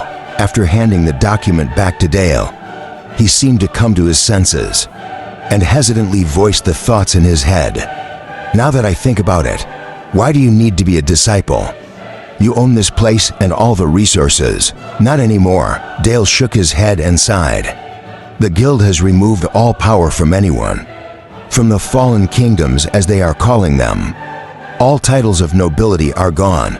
All land ownership contracts are now voided, because the kingdoms are no longer in power. For example, Arturian, get off my mountain." The headmaster stared at him, remaining seated on his overstuffed pillows. He leaned over and took a long draw from the hookah before speaking again. What was that supposed to accomplish? Dale let his head roll back and around to loosen his neck. "Before, you would have been forced to leave my mountain by any means possible as fast as possible. Now all I am is a D-rank cultivator with more gold than is typical for my status. I needed to join the Academy, else I would have likely been sent to the front lines. By the guild, I'm fairly certain they want me gone, son. If the guild wants you gone, I don't think this is going to stop them." Arturian closed his eyes and breathed in deeply. "Ah, that's the stuff. What are you doing?" Dale looked at the man lying on his pillows and smoking. "Cultivator-specific tobacco. Cultivating like that." Dale was scandalized. How was he going to achieve balance when he was draped over a space like that? Should I be in a rigid lotus position? Then Arturian blew out a ring of smoke, smiling as it made a perfect circle around the sun. "That's not my methodology. I'm a starlight cultivator.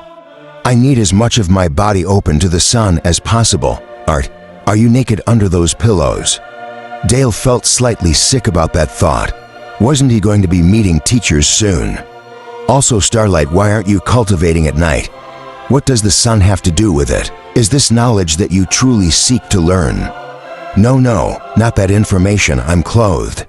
This weave of tunic is loose enough that there is very little impediment to the sunlight. My cultivation is simply different than what you seem to think of as normal." Arturian took a deep breath and smiled. "My method is much different than any other, as it was entirely designed and created by me. I was an old man steeped in corruption and philosophy. When I made my first breakthrough, from there this has always been enough for me. Sunlight. I thought you said you were a starlight cultivator." Dale was confused enough that he hadn't even run to return the form. "How is your cultivation method different?" "A common misconception: the sun is a star. I can cultivate day or night, but I have much better results during the day, as the essence is more abundant.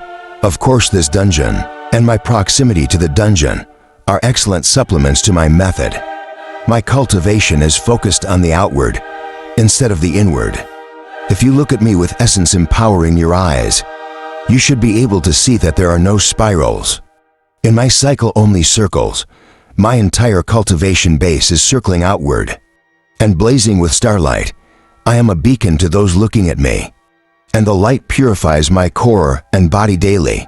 This leads to faster breakthroughs, weaker bottlenecks, and longevity that cannot be measured. The downside is that I need to cultivate every day, without fail, to replace the essence that is being used. For this reason, I am still in the C ranks, and likely will remain here for years. At least I would have if I were not here. Purifying light, I don't suppose you would be willing to share the secrets to the path of sunlight? Dale hopefully questioned.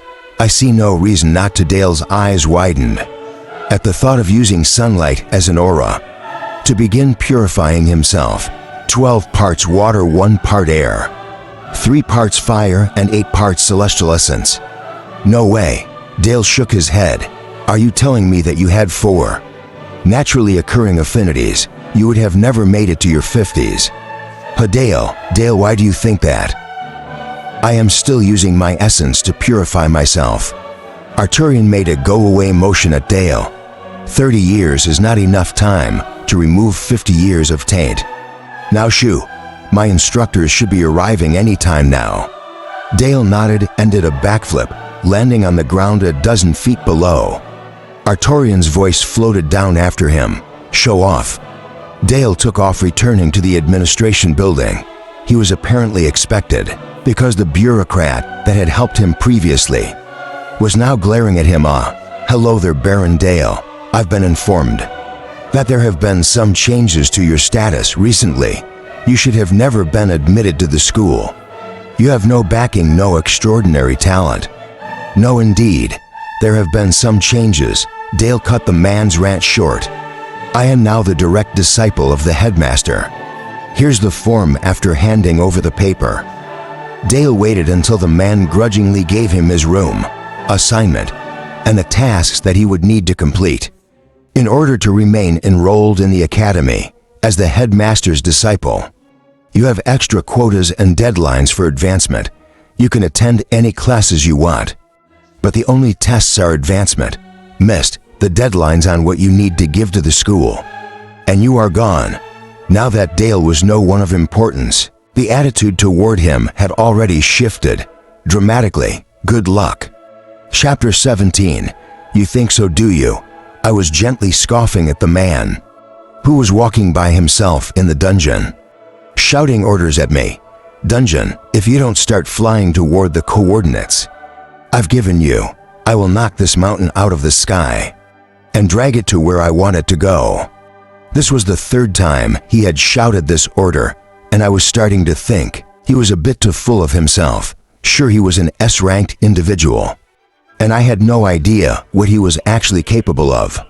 But I highly doubted he would kill everyone here just because I was ignoring him. I'm told that you have some slight intelligence, so I'll give you a small demonstration. He was now on the floor. My goblins called home level 3, and I instantly gave the order for them to evacuate. I was too late. He huffed just a light exhalation of air, and a miasma of green light appeared in front of him. He blew on it, and from there, the light expanded to cover the entire floor. His body went rigid, his eyes glassy, and his jaw slack. Odd. I watched everything that was going on, and it was easy to see that a few students saw the strange energy cover them. They looked down and around in confusion, but a sharp word issued from the S-ranker somehow, not from his body but from the miasma directly, and they no longer worried about anything. I was confused. I had just lost all connection to everything. On that level, there was an enormous hole in my influence that perfectly fit the bounds of that floor. I quickly shunted my influence through a makeshift portal between floors to recapture my control and worked to reestablish a tiny bit of connection on that floor. When I could see into the room, I still couldn't quite understand what I was seeing. The entire floor was empty, no fortifications, no goblins, no people at all. The strange part was, I didn't get any essence from the loss, which was even more confusing and disturbing. Did he not kill everything? Just then the green light finished returning to the man, condensing in front of him. When it was all there, it shrank down to a small ball of energy. He opened his mouth again, and the energy flew in, vanishing as he swallowed. Did he just eat my floor? He ate other humans too. Cannibal, wait a moment. That was an illusion, not in a good way. The eating of my floor and such, I meant his ears. This was a high elf, not a human, not a cannibal technically. Still, I didn't know what to do. I have nothing that could even scratch this guy. Nothing. All I could think of was to get the word out, maybe sully his reputation. I concentrated on what was above me, way up to the surface, and created a statue in a public area. Technically, I made it underground and pushed it upward on a slab of stone. But the idea is the same. The figures were a detailed representation of what had just happened, showing the panic on the students' faces. The goblins, the empty area around this elf. I even placed his ears as they really were, showing that he was a high elf. Then I returned my attention to his threats. He was sitting down and absorbing the energy he had just consumed. But after a moment, he stood and belched. Gross, as you should be able to tell by now. I have no qualms destroying every single person here, if it means that I get access to a mobile, flying fortress like this. Being able to launch our initiatives from the air would grant us battle superiority. In most situations, one of the great weaknesses of the undead is that, until they reach incredible heights of power, they are cursed to remain upon the ground. You will comply, or I will pluck your core out of its position and seal it in a weapon. If the guild cannot use this as a base, no one will ever. The dark undertone of his words was freaking me out. He whirled around and left the dungeon, with a sonic boom trailing after him. I made my decision. Bob, what does our timetable look like for arrival at the next place? Blocking my ley lines, we should be there tomorrow. Great Spirit Navigation, Bob confirmed for me quickly. This is the only one that we know of. That is using mana to block us, correct? I looked over the map. With the additional power given to me through the ley lines, I had been able to empower their creation. It was a happy feedback loop that let me grow my network faster and faster. As far as we know, Bob confirmed once again, good. After we get there and destroy that place, we will be following a new course. My words were heavy, and it was challenging to say this aloud. Great Spirit, we will be following the orders of the Adventurers Guild. They have threatened to destroy this entire place and tear out my core if we don't comply. I was really beating myself up about this. I should have expected something like this to happen. The second I started to let others know that I had a mind. Danny had warned me, told me that other people, knowing I could understand them, would be dangerous. I just hadn't expected it to be like this. This was. I was being pressed into slavery, and I knew it as soon as I had the chance, as soon as this S-ranker was gone. I was out of here. I would be eating that portal that connected me to other locations and running for it. What? Oh, right. I was still next to Navigation Bob. My resolve said. I spoke grimly. Navigation Bob, I need you to gather the others, Bob Prime especially. We are going to be working on a new project together. What should I tell the others this is about? We are going to be looking for a weakness. We won't be shackled for long. Navigation Bob, we're going to be hunting an S-ranker. That's ambitious. It's also necessary. We'll be free one way or another. I prefer the version of freedom where we remain alive. Yeah, well, we'll take what we can get. I paused a moment and directed my thoughts at this S-ranked jerk, even though I knew he wouldn't hear me.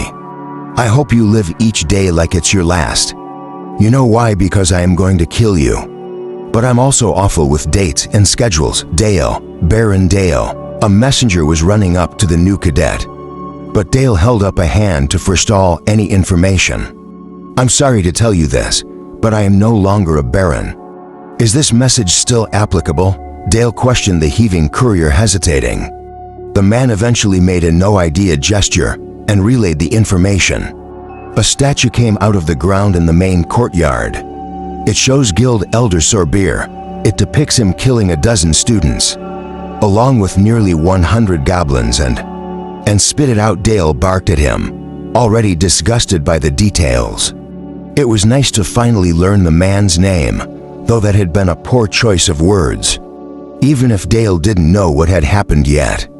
The messenger paled further and looked a bit sick. "It shows him eating them, sir.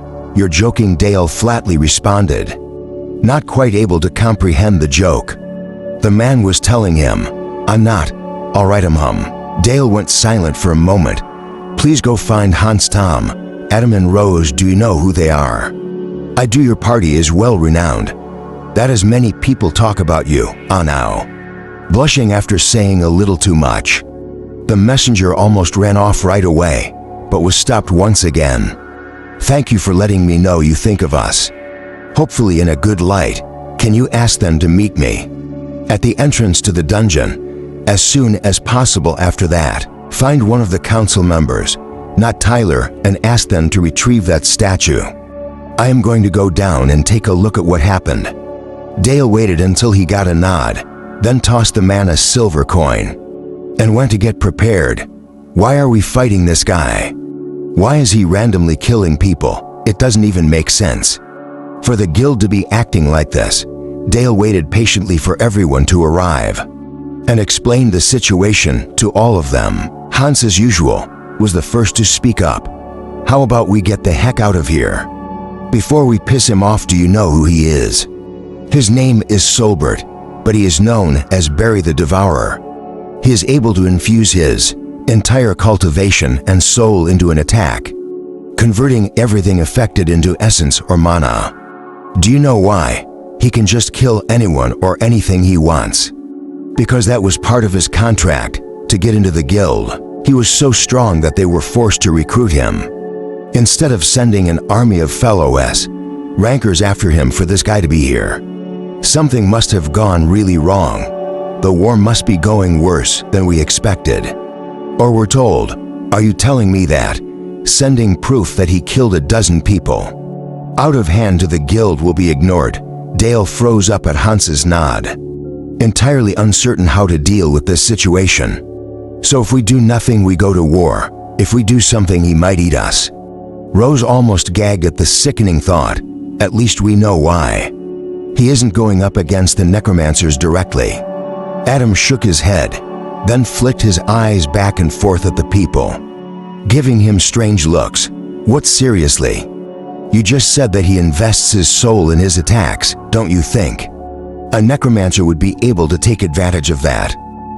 Especially one as powerful as this master fellow."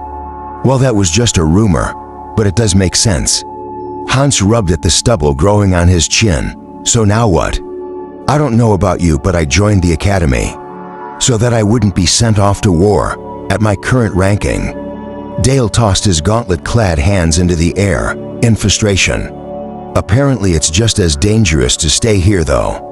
Dale, I hope you will not let this fear control you, even if the guild dominates us." "All right now." Tom stepped forward so that all eyes were looking up at him. "Listen, what have we done every single time? Something horrible and unexpected is happening. We persevere when that distortion cat attacked us, when a horde of infected attacked the city, when you personally bet your life on rescuing a wisp. Why would we now let a single known threat stop us? We will get past this through this, as a team." Rose nodded at Tom's inspiring speech. "I agree. It is like my grandma likes to say, everything you've ever wanted, everything that will make you happy, is on the other side of fear. If we don't take risks, if we don't power through this, we will never find what we need." A new voice interrupted them, making the blood freeze in their bodies. "What pretty sentiments." Barry was shaking his head at them as he strolled forward. "Do you have nothing else to do? A war to prepare for, perhaps? Move." He continued forward, not bothering to stop while talking to them. The party scrambled out of his way, which was for the best. If they hadn't, the S-ranked man would have walked through them in a far more literal fashion than they would have liked. Chapter 18. So now what? Hans grinned nervously as Barry sauntered away. The others gave helpless shrugs and made as if to leave. "Hold on." Dale had a bit of fire coming back into his voice. "The only way out of this sort of situation is to become stronger when we finally get to a point where we can feel safe from that sort of person. Then we can go relax in a corner or hide from the world. You do realize that he has likely been cultivating for several hundred years to get to the point he is at now. Adam queried with resignation in his voice. So we do it faster, Dale affirmed gravely. He never had the resources. We do a dungeon with no affinity seriously. Why don't we stay down there for a few days or weeks at a time? Some of us have a social life. Hans chuckled when Dale rolled his eyes and head so hard that he almost fell over. Hey, it isn't my fault. You always ran off and had meetings to get to. Also, I haven't found a single decent ale or mead down in the dungeon. You know what? Adam tapped his stave while deeply considering the situation. Neither have I, because who drinks in a dungeon, right? Tom played right into Adam's trap with this single word. So, do you think that the dungeon has recipes for alcohol down there? If not, we may be able to get a reward for items it has never taken before. Adam smiled, as did the other people around him. Finally, a reason to go to the tavern. Hans cheered and turned to face the bar. Like a compass needle pointed to the north. You never needed one before. Did you? Rose acidly sniped at him. Hans ignored her. A situation that was becoming more and more commonplace. They went to the tavern and, through a heroic haggling effort, managed to get a small cask of every type of booze and drink they made. If they had told the bartender the eventual destination of the drinks, he would have assuredly stopped them. So far, the dungeon hadn't been making anything like these, so it was assumed that it didn't have the recipes. The staff at the bar would certainly want to keep it that way. As they rolled the small barrels into the dungeon, Proper Dale heard a sigh in his mind as the dungeon took notice of them. The mental voice was the most lackluster Dale had ever heard. All right, what's this now? Booze for the dungeon. Hans called out loudly, come get your booze. Booze here. What are you doing? Adam asked the overly loud assassin. Enticing the dungeon? No. He isn't. No, you aren't. Dale shook his head, though he smiled while doing so. Hans had a way of breaking tension, and it was actually really nice of him to do so, since they were all pretty tense. Currently, I have a totally empty floor right now. Dale went still. He wasn't used to this kind of serious tone. That S-ranker tore the entire level. Everything and everyone on it out of my depths. It was completely desolated. There wasn't even essence left in the area. And I'm needing to reclaim that space with influence. Unless I shut the dungeon down for a few days. It may be weeks before that level is back to its previous functionality. He also threatened to kill everyone here and knock me out of the sky if I don't meet his demands. I messed up, Dale. I messed up bad. Even the hot springs bath is gone. Dale was now placed in the uncomfortable position of needing to comfort a dungeon, which was also somehow himself. While others looked on curiously, they're their big guy. Did I give you all my idiocy when I put your soul back in your body or something? Dale flushed even further. They're their relay. Soul, right? Dale shouted as the others jumped away from the suddenly loud man.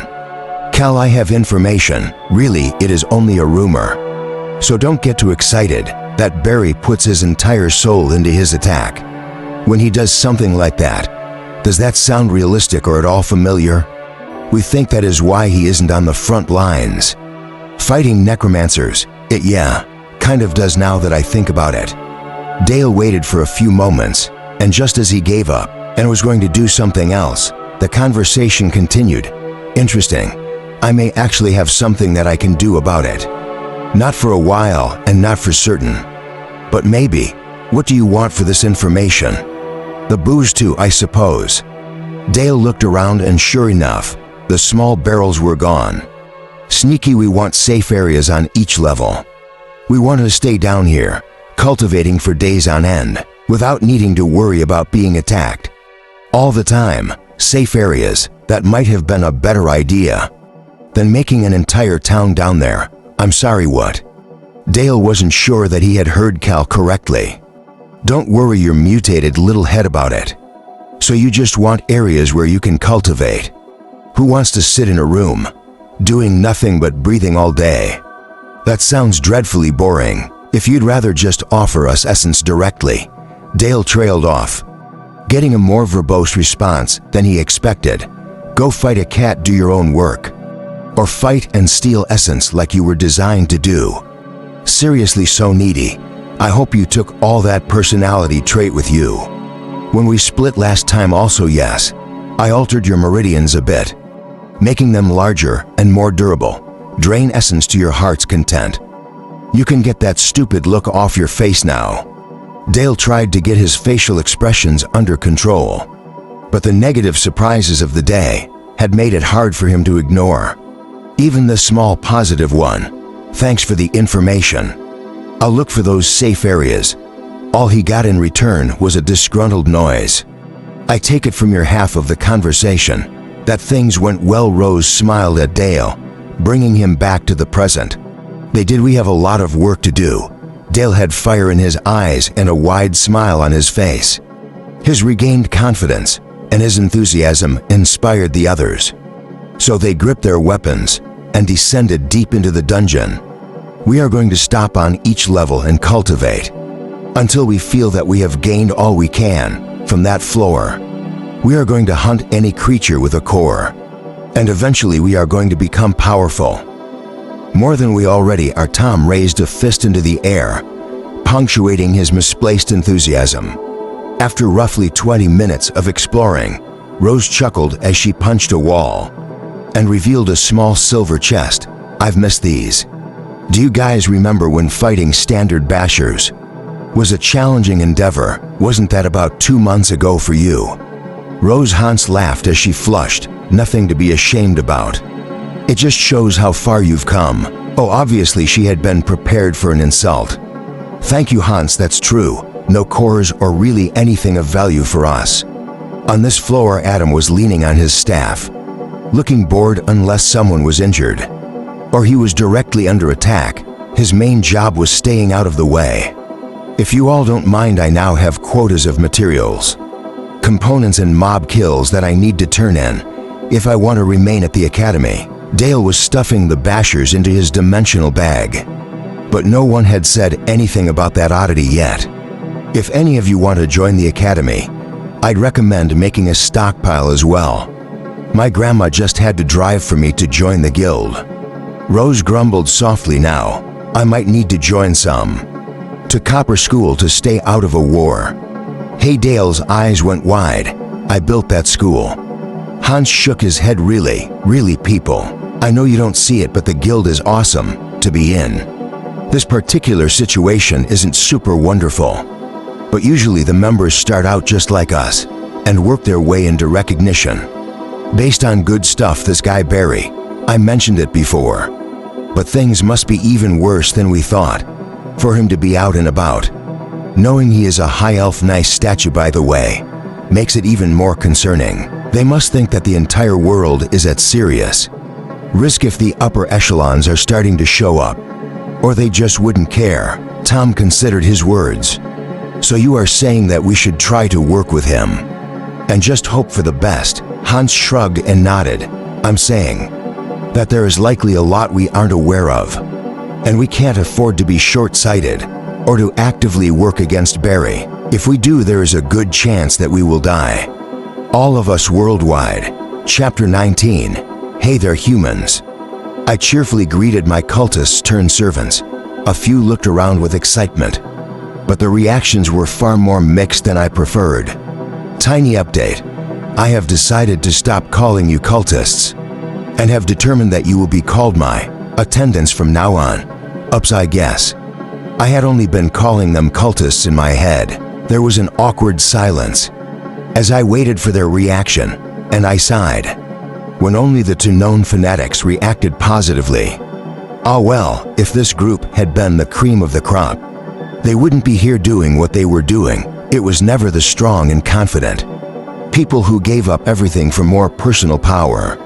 Right, I needed to get their training started if I wanted to see any changes, and I had really wanted to leave everything to Etiquette Bob, but his creation was on hold. While I slowly regrew the goblin's floor, it took a vast amount of essence to bring the floor back from its current state of nothing the kind I had been able to throw around before. Unfortunately, the ongoing maintenance of flying, leyline growth, and automated respawning on other floors was impeding my progress. Okay, well, first off, we are going to work on fixing any issues that your bots have.